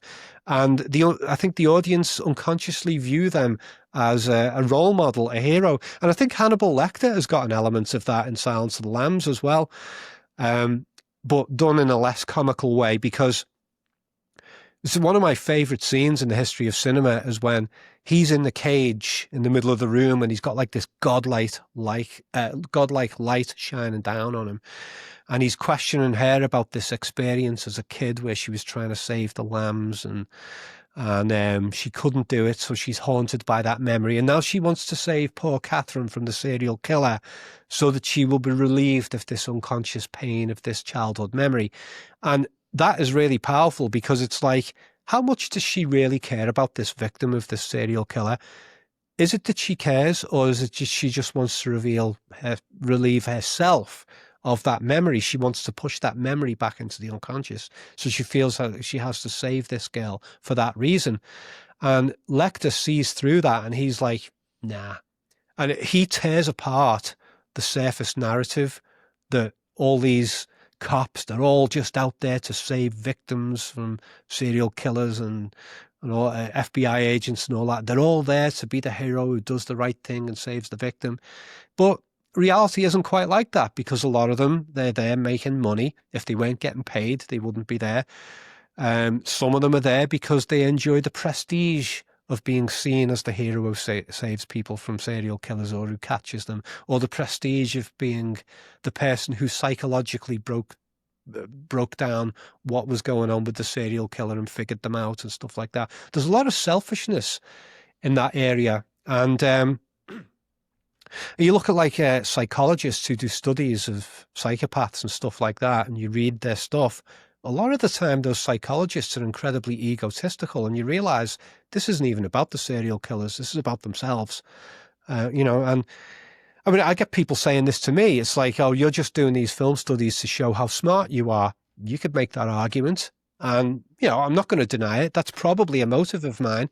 And, but yeah, I'm not going to deny that. Everybody's got this selfish element where we do things in the world which we say are for the good of other people. And some of it is, of course. I don't think people are completely selfish. But I think almost all of the time when people do good deeds, there is a selfish element to it where they want to be seen to be doing the good deed. And the people who go out and do the good deeds where they're not going to be receiving recognition for it, those are the people who I go, oh, wow, okay, you actually had nothing to gain from this personally, but you went out and did this good stuff anyway. To me, those are like real heroes, Yeah, so... no idea how I got off on that tangent. Oh yeah, it was the Hannibal Lecter tearing apart that narrative, and Hannibal Lecter's actually got a very wicked sense of humor as well. He's always mocking everybody around him, and the psychiatrist he hates. The psychiatrist who's got him in prison. He is an example of the self-centered psychiatrist who doesn't really care. He's just in it for the prestige, and Lecter sees it a mile away and hates the guy. And it's implied that he kills that guy at the end of the film and stuff, yeah. So yeah, I love these heroes in villains' clothing. You could call it that, yeah. You touched on something a little bit earlier. And I was thinking about this, like there's a way in which, I think you were talking about Clockwork Orange, how Clockwork Orange is a violent movie, but you don't feel like it's as violent as some films today. And I actually agree with you. And that got me thinking that there's a way in which movies of the past, like whether it be The Godfather is the one that's coming to mind right now. Like that's a violent movie and there's all kinds of adult themes, but I don't walk away from having seen classic films of the 70s and 80s feeling gross. Like there's a way in which the films are presented with such skill that I'm able to like watch what's going on and feel troubled or disturbed or appropriately moved by it. But I don't walk away feeling like, oh, I need to take a shower. But there's a way in which films today, they are not as skillfully made in a way, because I watch them and I walk away feeling like, oh, I wish I had never seen that. And what do you think has happened to movies over the past maybe 20 or 30 years where that change has come across? Or is that something that you've noticed as well? Oh yeah, definitely. I've noticed it, and I'm not too keen on it. I've had a lot of debates with this about this subject with people on Facebook and stuff. I've got like a Facebook group on film studies and stuff, and I've had a lot of debates with people on there about it, and I've discussed it with other people about certain horror movies. I mean, the 1970s and 80s, clearly the level of violence in movies massively increased from what it was in the 1950s and 60s, and there are scenes from films in that era which I still look back at and I'm thinking, you might have gone a bit too far there. I still think the Exorcist crucifix masturbation scene, both morally and in terms of the violence on screen, I think that was... I like the film. I've done studies on it, but I think that went a little bit too far. I remember when I was a kid, I wasn't too disturbed by it myself because I read the novel when I was like 9 and then I saw the movie. So I was prepared for it. But I know that other kids and the teens and stuff who saw it were deeply, deeply disturbed by that scene, and tears, and I think they went a bit far with that one in The Exorcist.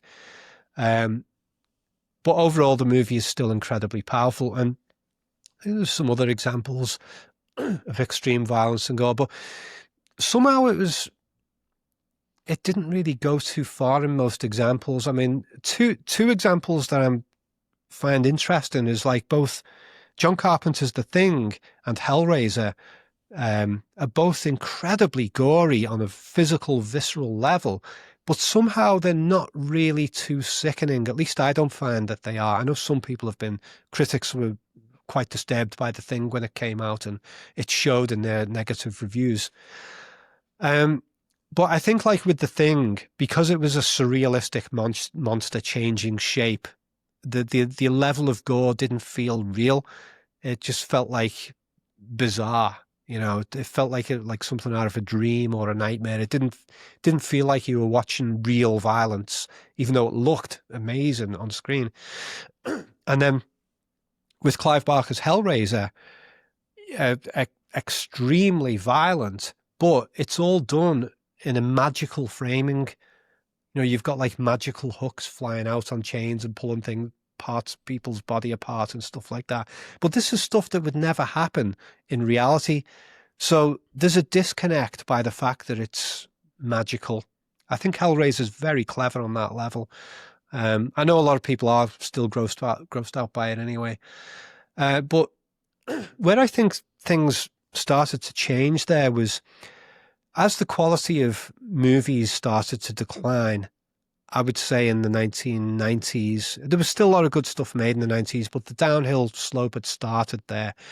And the movie industry seemed unable to match the great horror films of the 1970s and 80s, you know, because they had the special effects there that were practical and looked real and all that. And they had the amazing scripts to go with it and stuff like that. And then in the 1990s, it seemed like filmmakers were running out of ideas, interesting psychological ideas of how to make a horror movie. And so I think they've started resorting to the gross out torture type stuff. And like the first Saw movie was all about, here's a load of different ways that a person can be tortured to death. And I know it's got a lot of fans, and I've had good friends from over the years who told me that this is like their favorite movie or one of their favorite movies. And you mentioned it earlier that it was one of your favorite movies, is Seven. Seven Wow. never really did it for me. I think Finch is a good director. I think he directs the film quite well. But to me, the film was just a showcase of nastiness. It doesn't show most of it on screen, but it's just like, oh my God, someone got tortured to death in this way. And then you got the Saw 2, 3, 4, 5, 6, 7, 8, 9. And you had all the Hellraiser movies that came after that never had the psychological magic of the first film. And it just seemed to be this market emerging of these sadistic movies. Although we did have that in the 1970s and 80s with the video nasties, as they're called. But because there was great horror movies coming out, those video nasty movies just got shoved aside and forgotten because they were trash. But nowadays, we don't really have many great horror movies that are outshining the stupid sadistic ones. And instead, we seem to be getting a combination of the base level sadistic nastiness and immaturity of the video nasties from the 1970s and 80s. Those are being redone now, but they're being done with higher budgets to make them look slick like proper Hollywood productions. But conceptually, they're no better than those old stupid video nasties. The one exception among those video nasties that I think is a work of art is Texas Chainsaw Massacre. There's a ton of depth to that film. Especially to do with animal rights and stuff like that. It's a powerful movie, and it's not nearly as gory as those other video nasties. And so now we've got this thing where, like where you had with heavy metal in the 1990s, each band is trying to play heavier and heavier and heavier than the other until it becomes so heavy, it's just like, oh God, I'm bored, you know? And it's like it can't get any heavier. And it's like, okay, is someone going to come along and actually make some well-composed music now, you know?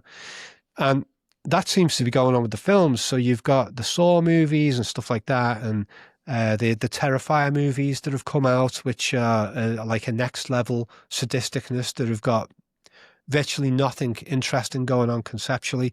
But because there's an absence of really, really good psychological horror movies, it's like a lot of people are just lapping up these sadistic movies because they don't know what the hell else to watch.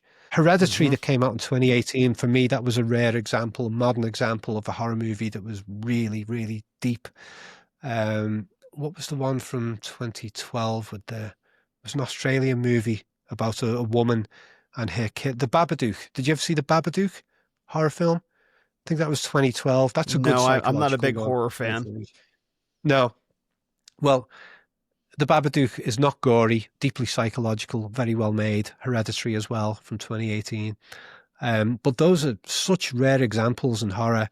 But yeah, just this in-your-face black gore. We're going to show you new ways of being sadistic to people.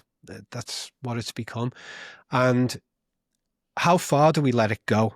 Because I'm not one for censorship generally. I don't like it generally, but I know from the books that I've read on real serial killer cases and some of the people I worked with, when I worked in mental health, I worked with paedophiles and stuff like that, and I read some of their case files and I knew some of the stuff that went on there.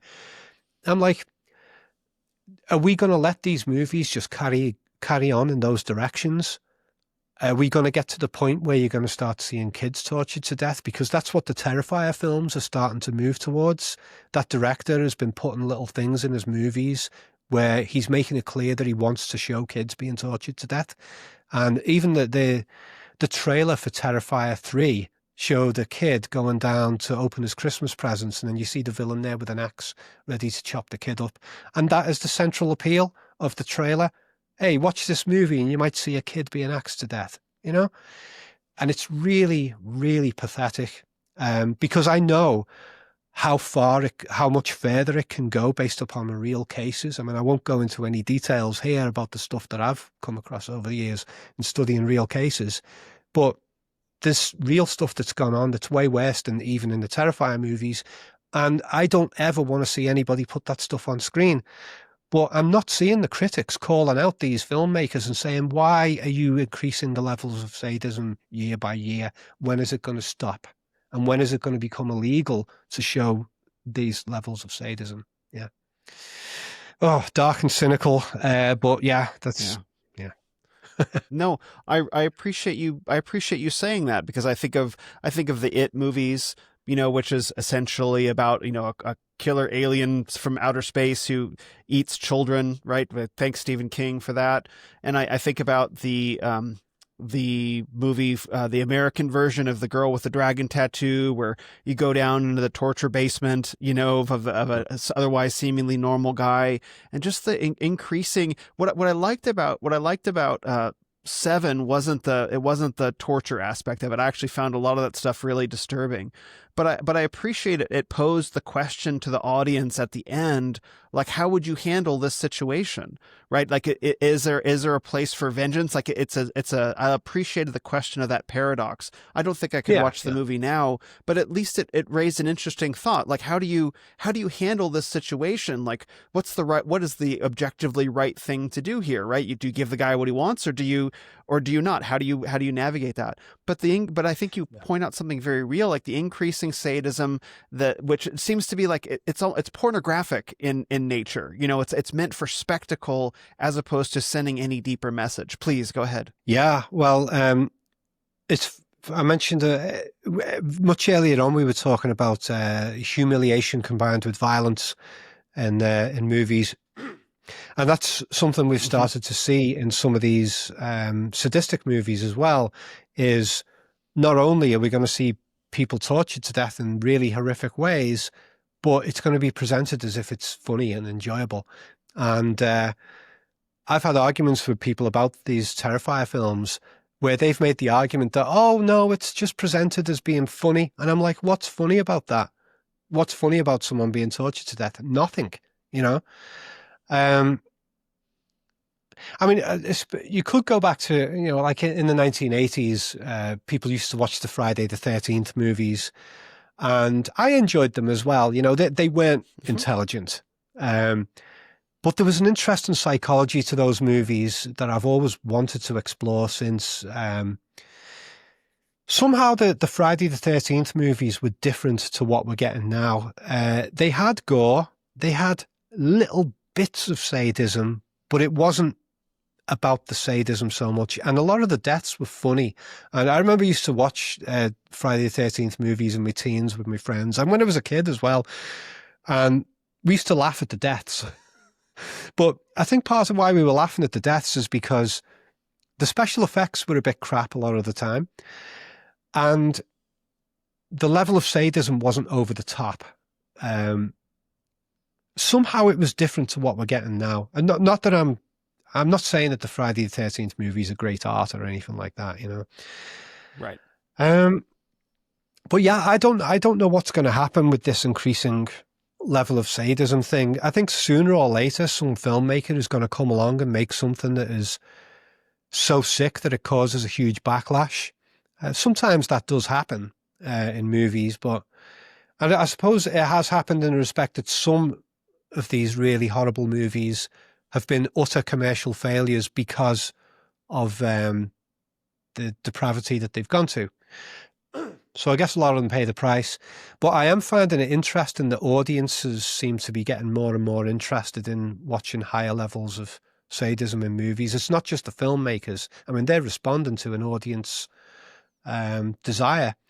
And maybe that all ties back in with what we were talking about earlier about the victimhood mentality and the wanting to have angry, vengeful heroes. Maybe this is an extension of that, where the sadistic villain in a horror movie is like a hero. And I guess that's always existed to an extent with horror movies. I mean, Freddy Krueger, he's an interesting one, isn't he? A kind of sadistic, but people get posters of him like he's a hero, stuff like that. And it's just a very interesting aspect of audience psyche, how they love the heroes. But yeah, I mean, I don't know. There seems to be a lot of anger in society, a lot of sense of victimhood, and we're seeing it playing out in movies and in politics. It's like everybody wants to be seen as the victim group so that they can be entitled. It's funny because you got like one group that says, we don't like that group over there because they are entitled and they've victimized us, so now we're the victims and now we're the entitled ones. They weren't pissed off about them being entitled. They just wanted to have that entitlement for themselves. And I'm seeing a lot of that going on. So you're getting these groups that criticize another group for being nasty to everybody. They claim they're the victim and then they're brutal to that group and then they become the nasty ones. There's loads of that going on. And I don't know if it's being encouraged on purpose. I don't know if it's just part of some bizarre psychological trend. And then different groups are all competing with each other to be who can be the angriest victim and therefore the most entitled to privileges. There's loads of that going on in the politics and stuff. And I think that crosses over with the enthusiasm for anger from our movie heroes and movie villains and the nasties. Like a lot of people in the political sphere, they want to see their political opponents killed, and they want to see them killed painfully and humiliated, even tortured. Remember when Colonel Gaddafi was killed in Libya, and the footage came out and there was some photos. It didn't really see much, but he was dragged out of a hole, and I don't know exactly how much, but I got the impression that he was tortured to death. And you could see these arsehole politicians like Hillary Clinton cheering, and they're loving it, They're not just glad that he was killed, they're glad that he died painfully and that it was brutal and sadistic. And we're seeing that from these various political and social camps where the hatred for the other is so much that it's almost on serial killer level. They want the other side to suffer painfully and die and be executed. We're seeing loads of that. And if somebody gets killed, another social group cheers for it, I wasn't expecting this conversation to go in this way, by the way. But yeah, I think that broader thing going on in society is being reflected in the way that movies have gone. Yeah. Well, no, I appreciate us getting here because as I've enjoyed your content over the years, I've seen from time to time you'll do more meta-analyses of various trends in filmmaking. Particularly the one that I listened to recently was the decline of strong male heroes, not physically strong superheroes, but men of character, strong men of character. That was a trend that I had been noticing in films for a while, and especially the trend to subvert classic male heroes. Like we have to subvert the Terminator, Jean-Luc Picard, and Indiana Jones and all this. We have to undo all of their mythologies. And so I've seen you comment on that. And I think there was a video of yours that I was looking for, why films have declined since the 90s, I think. Maybe I'm misremembering the title. But I wanted to ask you what it's been like for you. Sorry, you cut out there. I couldn't hear that. Oh, yeah, that video you're referring to, that was on the second channel. That was, that video was... why modern movies are so awful or something like that. But yeah, I was that was like a 1 hour just talking to the camera presentation. I was pretty surprised at how positive the engagement was with that video, because so many people feel it. And, you know, every now and then I got people come along and say, no, you're just being nostalgic about the past, which is garbage. I am always looking for great new content, modern content to cover, because I want to be able to talk to younger audiences who are not familiar with these old movies and stuff. But I am not finding this level of depth with the modern movies. You know, when I get people say, oh, it's nostalgia, I'm like, well, please point me to a modern movie that has the depth of Alien or The Thing or The Godfather or Goodfellas or whatever, where, and they can hardly ever point me to one. You know, they might say Joker. But Joker's a rip-off of Taxi Driver and The King of Comedy. It's crap. It's rubbish. It's not even that well made, and the performance of the lead actor was nowhere near as good as performances he did in movies like The Master. You know, The Master was really good. But yeah, I'm always looking for modern movies to praise, and when I find them, I do. I loved Hereditary. I liked S. Craig Zala's films, Dragged Across Concrete and Brawl in Cell Block 99. They are very brutal and sadistic and violent, probably a bit over the top in that respect, but they are deep as well and intelligent. So I've given those praise. I've praised some kids' movies that have come out and stuff like that, but I'm search high and low for modern movies to really dig into, and I just can hardly find it anywhere. It's weird the way it's all gone. The level of creativity has gone downhill. And I mean, actually, there's a video I've got planned on this about the increasing amount of artificiality that's going on. And it's like, it seems to me that most people today who are trying to do creative art, they're just trying to imitate previous art that's gone in the past. I started noticing this in the filmmaking community when I was involved in it. I was making films. I would meet so many people who were writing scripts where they were just trying to imitate Goodfellas, Reservoir Dogs, Pulp Fiction, and there was no personal expression. There was no new ideas. It's just like, I just want to jump on the bandwagon of something great that somebody else has made, and I want to achieve the coolery of Tarantino or Scorsese or whatever. And same with music as well. I've been finding a severe lack of originality in music. There is still some out there, but not much. The 1990s was a big era of musical creativity. There was a lot of unusual styles coming out then. But then it died off. And for the last 20, 25 years, I've hardly been hearing any new music that doesn't sound like a million songs I've heard before. And seeing it with movies as well. Video games have started to go like that as well, but video games have had the advantage of technical advancements over the last few decades, but that's kind of flatlined as well, because the video games have reached a level of quality and graphics, I would say, going back at least 10 years ago, the graphical quality of video games was at a high enough level that it didn't need to become any more realistic looking.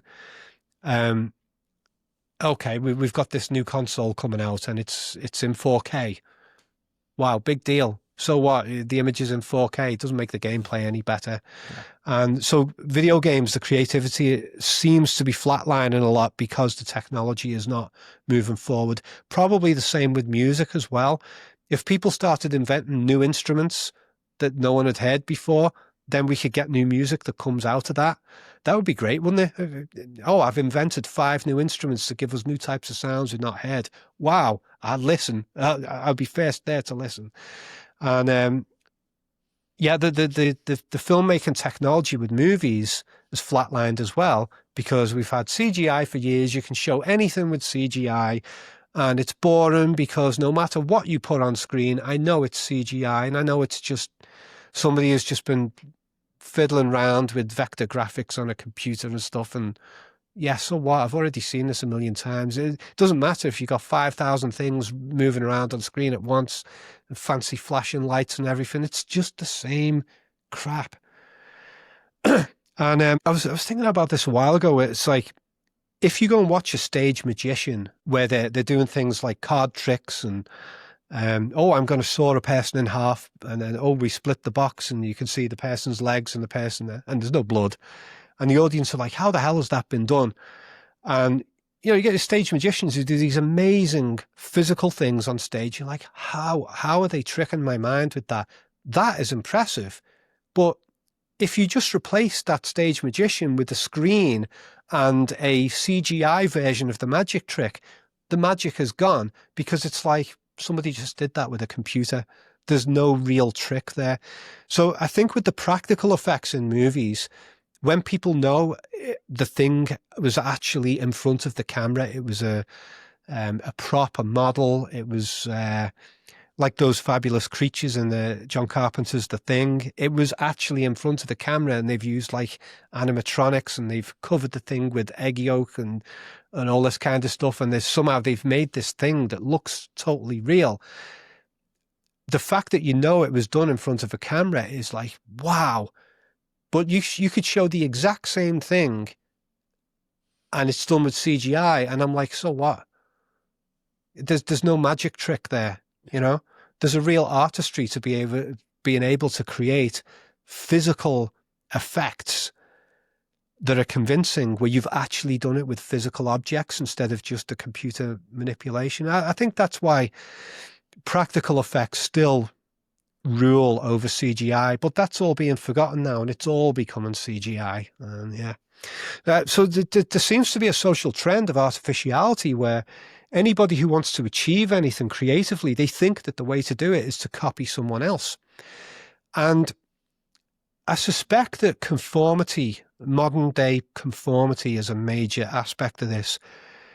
In the same way that people are scared to say what they think and believe in case it offends somebody, I think people are afraid to do anything in the creative arts that is original in case somebody is offended or doesn't like it or disapproves.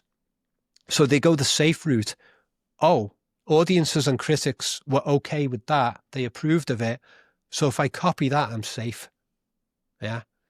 So there's a general fear of actually doing creative work because you're putting yourself on the line when you do that.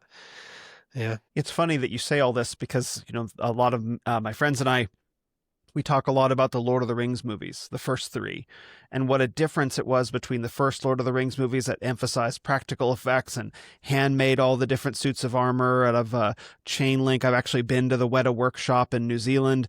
And then you have the Hobbit movies that came next by Peter Jackson, and those relied on CGI and sort of an inflated set of plot points that he just kind of invented out of whole cloth.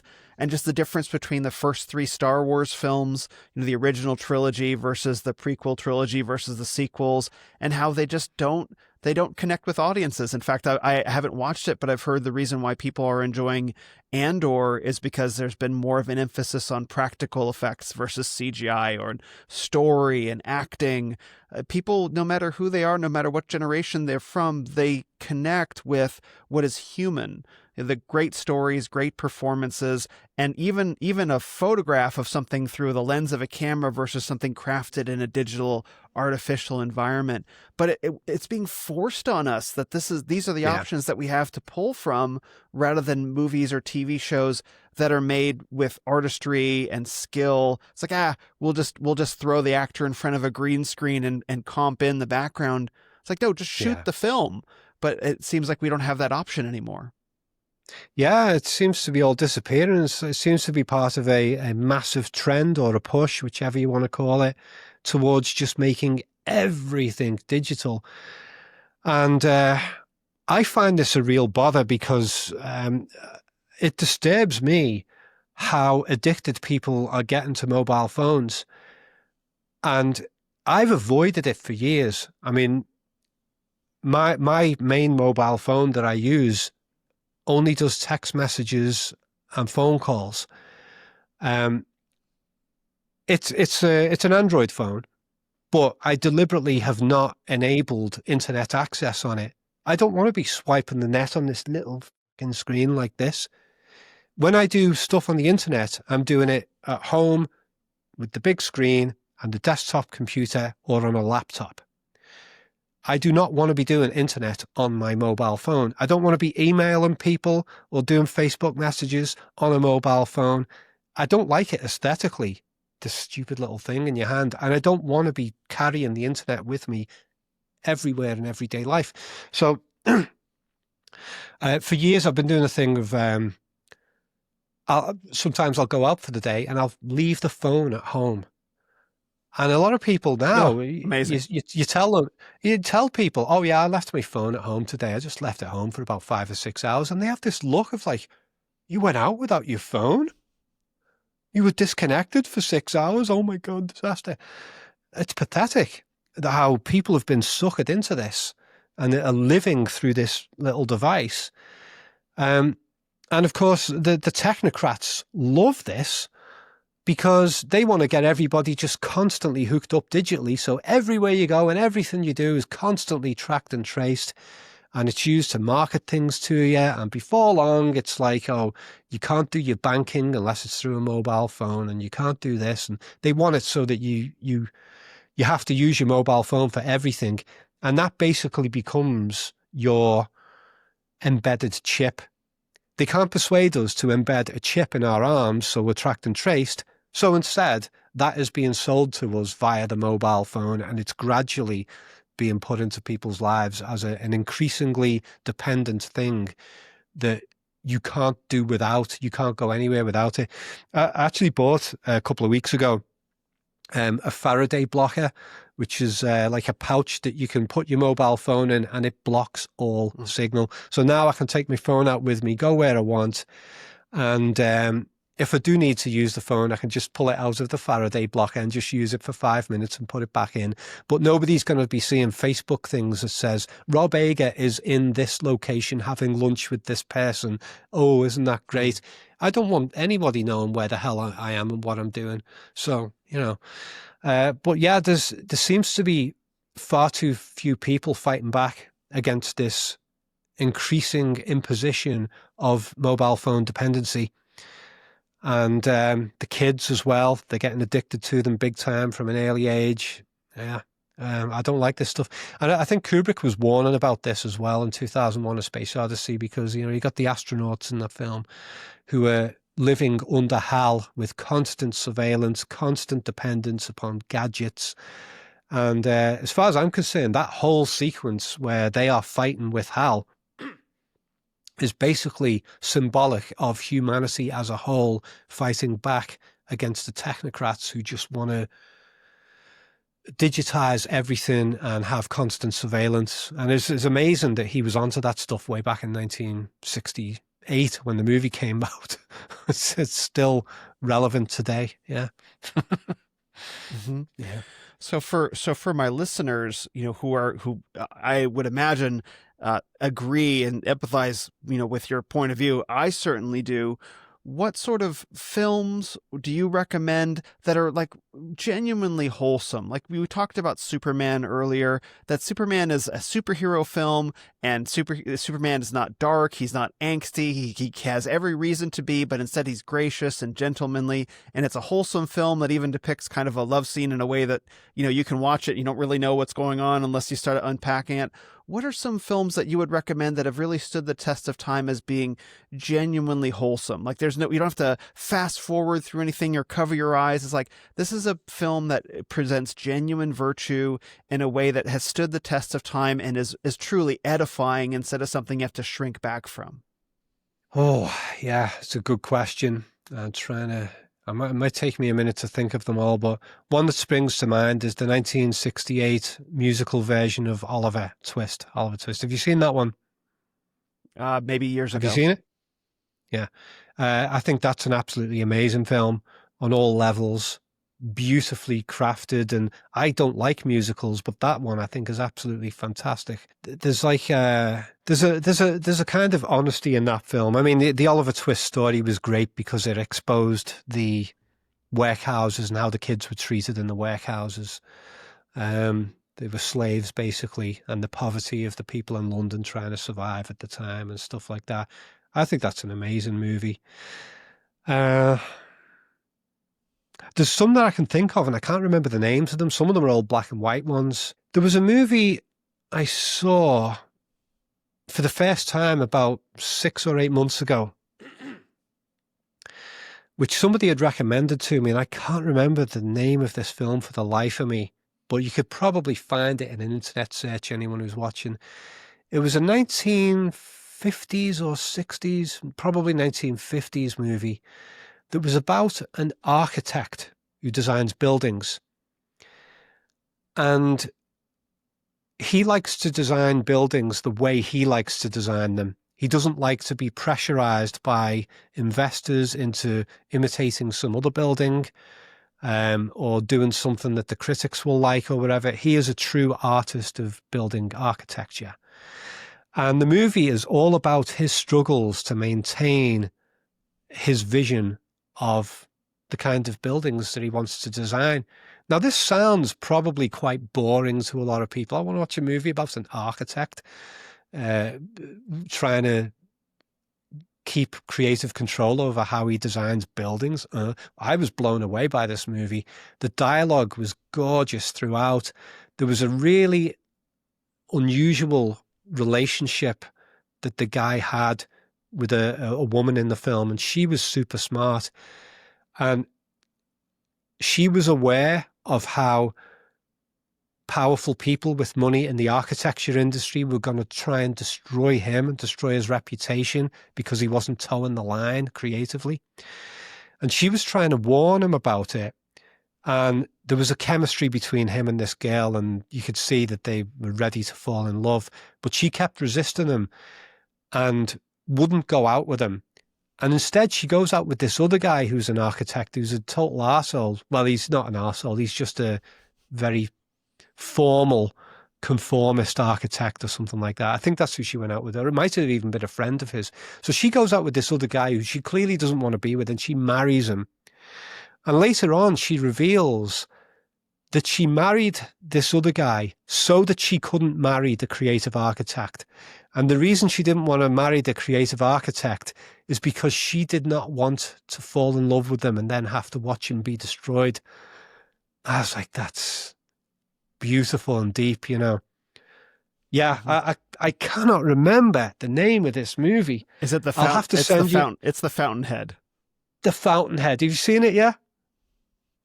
How I've did you never know seen the name of the but movie? I've read the book because it's a very famous book by Ayn Rand. Yeah. I haven't read the book. I do need to read it, but I loved the movie. Yeah. So you know what a beautiful book. Yeah, you know how beautiful that is. Yeah. That is one of the most, that was the first time in many years I'd watched a movie that I'd not seen before, where I came out of it feeling incredibly uplifted and wholesome and inspired. And yes, yeah, that was a great one.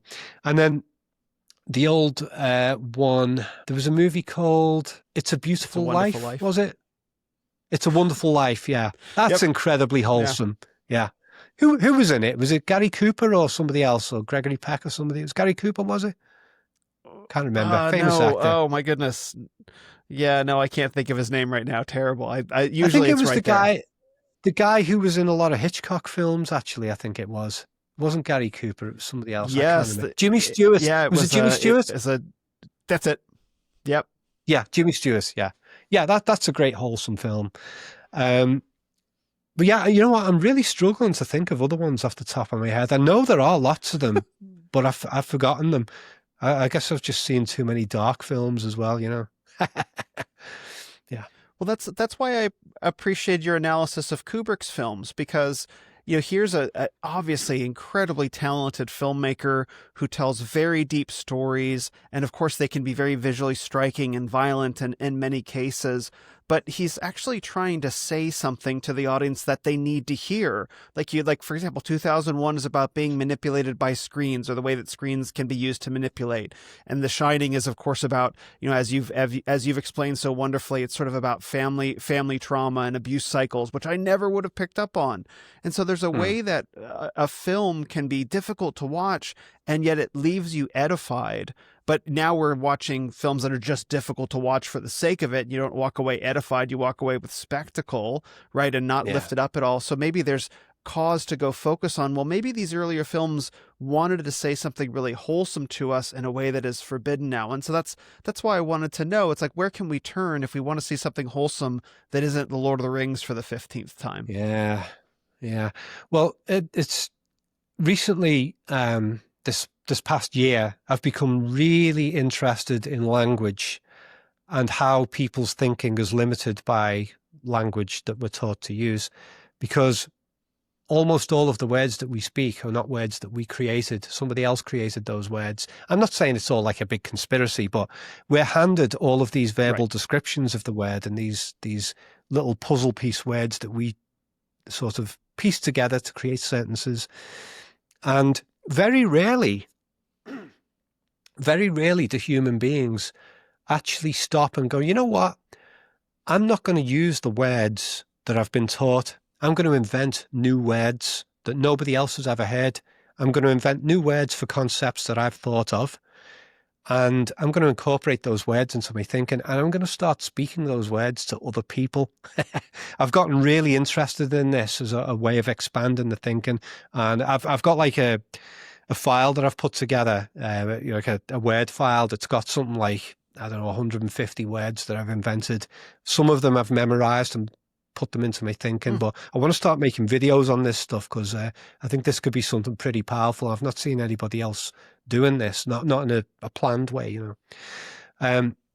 But it was just the last few days, it occurred to me that, I mean, what you're talking about there, where people are afraid to say what they're thinking or express things, you know, a lot of it's down to what they call political correctness. That term has been going around everywhere. Political correctness, political correctness. And I was questioning it the other day and I was like, why the hell do we call it political correctness? There's nothing correct about it. Let's start calling it political wrongness. That's the new phrase that I'm going to use for that from now on. I am not into political wrongness. Don't give me political wrongness. That's so much more powerful a way of responding to that phrase. But yeah, it seems like political wrongness has taken hold of people where they are afraid to express anything other than things that have been pre-approved by the lie machine, news media. Another phrase that I now use for the news media is the defamation industry, because so much of the content that they put out is just out to destroy people's reputations and stuff, you know. And I've got a lot of personal experience with this as well, which I'm due to make a video of, because I caught out somebody many years ago who had been conducting a very nasty long-term smear campaign against me online, using all kinds of fake accounts and stuff like that. And this was done with corporate connections as well. And I uncovered this guy who was a journalist who used to work for the Sun newspaper. Nasty guy. At least in my experience, he was a nasty guy. And I finally uncovered him and got him on camera and exposed him. I didn't make it public online, but I used it in a court case to sue the company. And that brought all that to an end. So I know what it's like to be on the receiving end of the defamation industry. And people have been beaten into fear of saying what they really think and stuff like that. And I think some of that is starting to break down over the years. A lot of these political wrongness narratives have started to fall apart in ways that are extremely embarrassing for the people who've been pushing them. It's great to see a lot of that falling apart, but it's slowly falling apart. But I think of it as like, say, like the people in North Korea who are just so mind controlled and restricted.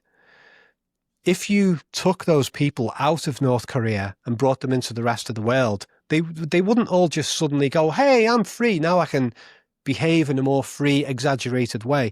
They would continue to be subservient, afraid to say what they're thinking, and very slowly they would recover or develop their ability to think and act freely, you know? And I think that's going on with the political wrongness. It is being destroyed. It's fallen apart. It's losing its credibility. The people who are pushing it are themselves becoming the defamed ones as they deserve to be. But it's going to take a while for society to gradually recover from the trauma of restricted speech. And it's going to take people a while to start having the courage to go, oh, I'm going to make some unusual music. I'm going to make an unusual movie that gets into some concepts that are not pre-approved by the media. I don't know how long that's going to take. I would like it to take 1 year, but I suspect it might take a decade or two. Yeah. Yeah, and we're actually seeing quite a lot of anger in response to that, which we've talked about in this conversation, about how as the political wrongness sort of breaks down, the response isn't relief. The response is an outburst of anger that's expressing itself in all of these different ways, in heroic and in anti-heroic ways. That's the part that I've identified that's quite scary. And it's natural, but I love the example of Superman, that it's like, no, he never let himself fall down to that level. He always held himself above in that level. And there's an image of heroism there that I think we're losing touch with. Yeah. Yeah. It probably does all connect. All of that political wrongness stuff where people have been suppressed and they've hated that stuff for many years, really hated it. I mean, when you talk to people privately about it, I find they go off on a rant. Most people, I find, more often than not, they go off on a rant about how they hate it, what they call political correctness, which I now call political wrongness. And it's built up a lot of anger in them. And yeah, maybe that's fueling the desire for vengeful heroes. And you can understand people going, well, you know, we've been psychologically suppressed by these arseholes for years.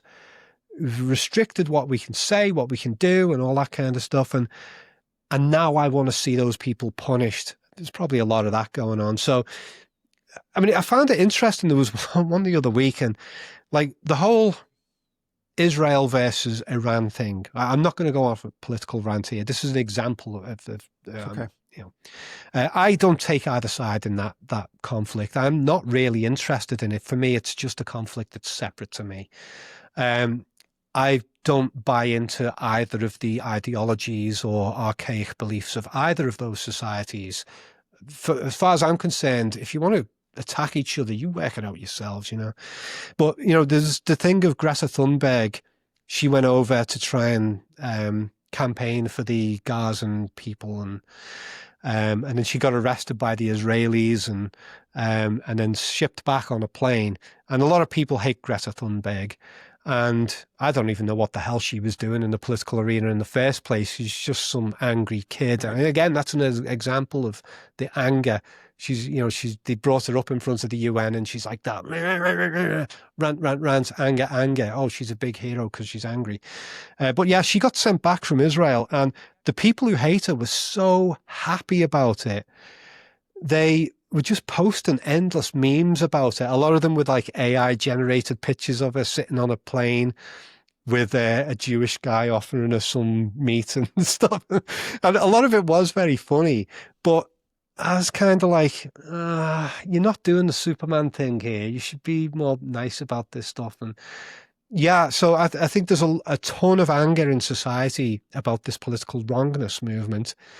And I think a lot of those people want to see violence done to the people who've been suppressing their speech for a long time.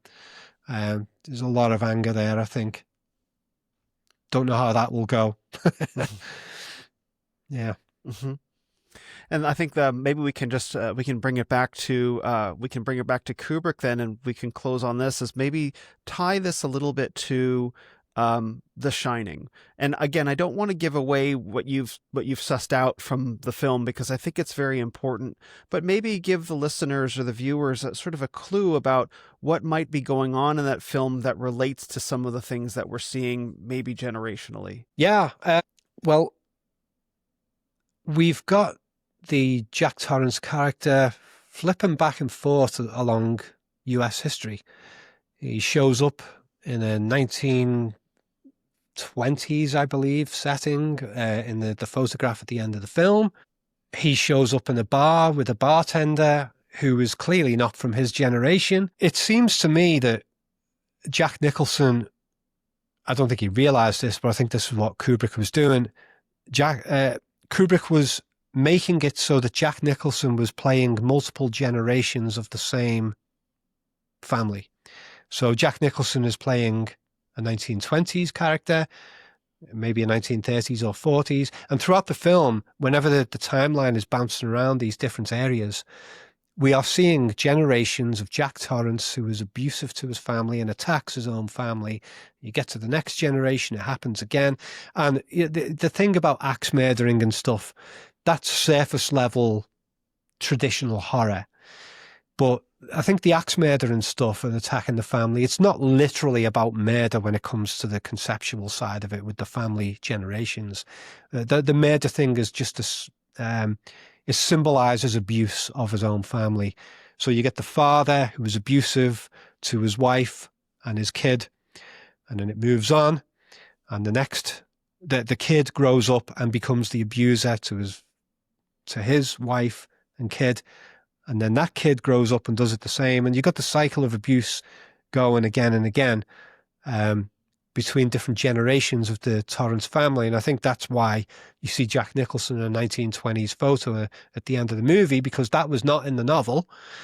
And that's why you see him in a bar talking to Lloyd, but his name is never mentioned. And that's why you see him talking to Delbert Grady, but first names are never mentioned. It's always Mr. Torrance. It's never the first name. And I mean, it's a bit complex to try and break it down now without showing the scenes from the movie. But I think that's the sort of core thing that's going on. Cycles of abuse across generations. And Kubrick had done this before as well. He'd done it specifically before The Shining, in the movie before it called Barry Lyndon, where you've got this character who comes from poverty and he gets involved in various wars. He fights. He suffers a lot of abuse from military commanders. And as he moves up the social ranks of society and eventually becomes one of the establishment by marrying a woman who's got lots of money, he then becomes an abuser towards his stepson. And he is treating his stepson in ways that he was treated in the past. And funny enough, his own son and stepson in that movie, they look very much like Danny Torrance in The Shining. I think there's a parallel there going on between the two movies. So you got that generational abuse thing going on in Barry Lyndon, and then you've got it in The Shining as well. The father abuses the family. The kid grows up having learned from the father how to be an abuser and thinks that's the way to be a man, does the same, and it goes on generation after generation. And we see this in real life with real families. It doesn't have to just be abusive father, by the way. It can be abusive mother. Abusive parent creates kids who then go on and think that's normal and abuse. And Kubrick was very aware of that, not just at the family level, but at the generational level in terms of politics and economics as well. We have generations of elitists who Kubrick didn't like, and he knew their psychology quite well. And just like Jack Torrance in the film and his generation of forefathers, those elites, they sort of abuse society and they teach their own offspring how to become the next abusers of society, and on and on and on it goes. And you see clear examples of that, like would say George Bush Sr. and George Bush Jr. One of them is the arsehole president who does a load of bad things, and then his son comes along and does bad things as well. You literally see it at the family level with these elitist societies a lot of the time. They pass on their abusive ideology to their kids. I think Kubrick was aware of that. Yeah. And breaking those cycles is so important, to choose a higher road and say, okay, I see the cycles that I'm participating in, and I don't want to be a part of that at all. Yeah, absolutely. Yeah. How do you get people to do that, though? I guess you have to educate them about the pattern that they are caught up in, because they don't really realize, I think Kubrick was trying to make people aware of that historical pattern. By making people aware, they then have more of a chance of breaking out a bit. Mm-hmm. I mean, I know this. Just to bring go ahead, please. There's elements of this that have gone on in my own life I know of, because I grew up in neighborhoods with people who were very emotionally brutal, nasty, humiliating people. And I became one of them because it's like, I felt like that's how you sort of survive in that kind of environment. And I carried that psychological brutality with me for many years afterwards. And I was very capable of saying cutting horrible things to people to knock them down if I didn't like them. And yeah, I've chosen to break out of that, to try and become a lot more nice to people. I've still got that in reserve in case it's ever needed if someone's trying to destroy me. So I don't totally regret having learned how to do that. Well, like, I'm not sure how much I want to say this, but I'm going to give it a go anyway. My father had a nasty mouth on him at times as well. He was a very cool guy in a lot of ways. He was a psychiatric nurse. He knew how to help people when he wanted to, but he could also be very emotionally cruel to people in his comments. He could be extremely humiliating to people. He was to me at times and to my little brother, but at other times he would be extremely loving. He was never violent to us though, but emotionally he could hit you with words like a punch, But the reason he was like that is because he got treated that way by certain people in his own family when he was younger, and the neighborhoods he grew up in. He was treated like that. It was passed on to him, and I got treated like that by him and by people in my neighborhood, and I became like that. And yeah, I recognized the pattern and was like, no, I'm not going to be like that. I'm going to break out of that. And I think I managed to do that fairly early in life, actually, because I was studying all the psychology in my late teens and early 20s. And that was at a point where I decided, right, who's influenced me and how have they influenced me? And am I happy with that influence? So I started assessing all the influences of major people in my life and what those people had instilled in me behaviorally and mentally. And then stopping and ask myself, say, well, I will choose to keep that, but I'm going to discard that. That was something that all these self-help and psychology books prompted me into doing that. Yeah. But if I wasn't prompted by those books, I'm not sure that I'd be a very nice person today. Yeah. Well, praise God for that. And praise God that you found the resources that you did that helped you break free of all that. Because I think as a result of that, you've been able to establish yourself in the things that you're good at, find your own skills, find your own abilities, and take your mind and take your incisive observations to apply it to something pro-social and productive and bless millions of people around the world. This is what it's all about. It's not throwing out our childhood entirely, but harvesting what's good and polishing off the rest, and then applying it for the benefit of civilization, of humanity, of people. Yeah. And there's tons and tons of people doing it as well.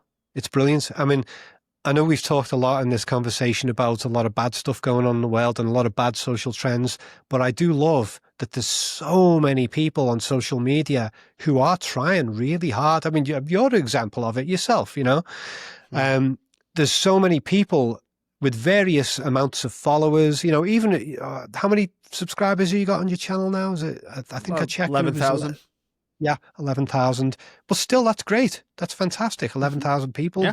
And you add up all of the videos that you've done and all the people who see them, it has an effect.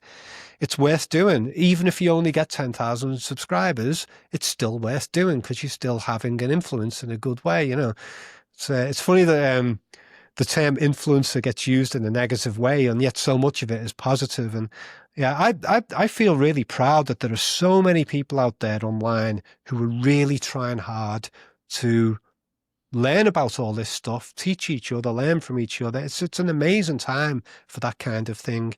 And I think overall, we are winning against the political wrongness arseholes.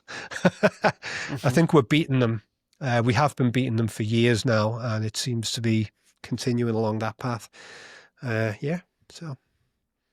Well, I'm definitely grateful to you and for your work, as I think I've mentioned a few times, because you've taught me how to think about a lot of this stuff in ways that I don't know how I would have learned otherwise. I don't know how I would have learned to watch a scene in a movie or to see things through a director's eyes and try and understand the subtext and the subliminal and subconscious aspects of what's going on so that I can better shield myself against propaganda, but also enjoy movies to a deeper level. So I think everyone listening today has probably gotten a sense of why that's the case. So I'm very grateful for you and for your work and for your story. Oh, thanks very much. This is one of the best interviews I've ever done with anyone. You've asked really, really good questions. Yeah. So I think you've probably drawn more out of me in this conversation than anyone has in any podcast interview. So yeah, thanks. It's been very enjoyable for me. Yeah. Thank you, sir. I'm very blessed by that. Praise God. So where would you like to send people to find out more about you and what you do? Well, the website, collativelearning.com, COLLATIVE. I'm sure you can put that on the screen or in the link in the video description. The main channel is also called Collative Learning, but I've got a couple of other channels. One's just called Rob Ager. Another one's on gaming called Ager Games. That's a new channel. I'm doing a lot of stuff on games there because games is a very interesting area that I'm curious about. I think there's an art form going on there that could lead to great things. Yeah. So, I mean, if you just search film analysis Rob Ager on YouTube, you'll find a ton of stuff there. Yeah. Wonderful. Yeah. Games will be our next conversation because I have a lot of experience in that world as well. So perhaps next time. Yeah. Sounds great. Okay. Great. Thank you so much, Rob. All right. Thanks, Will.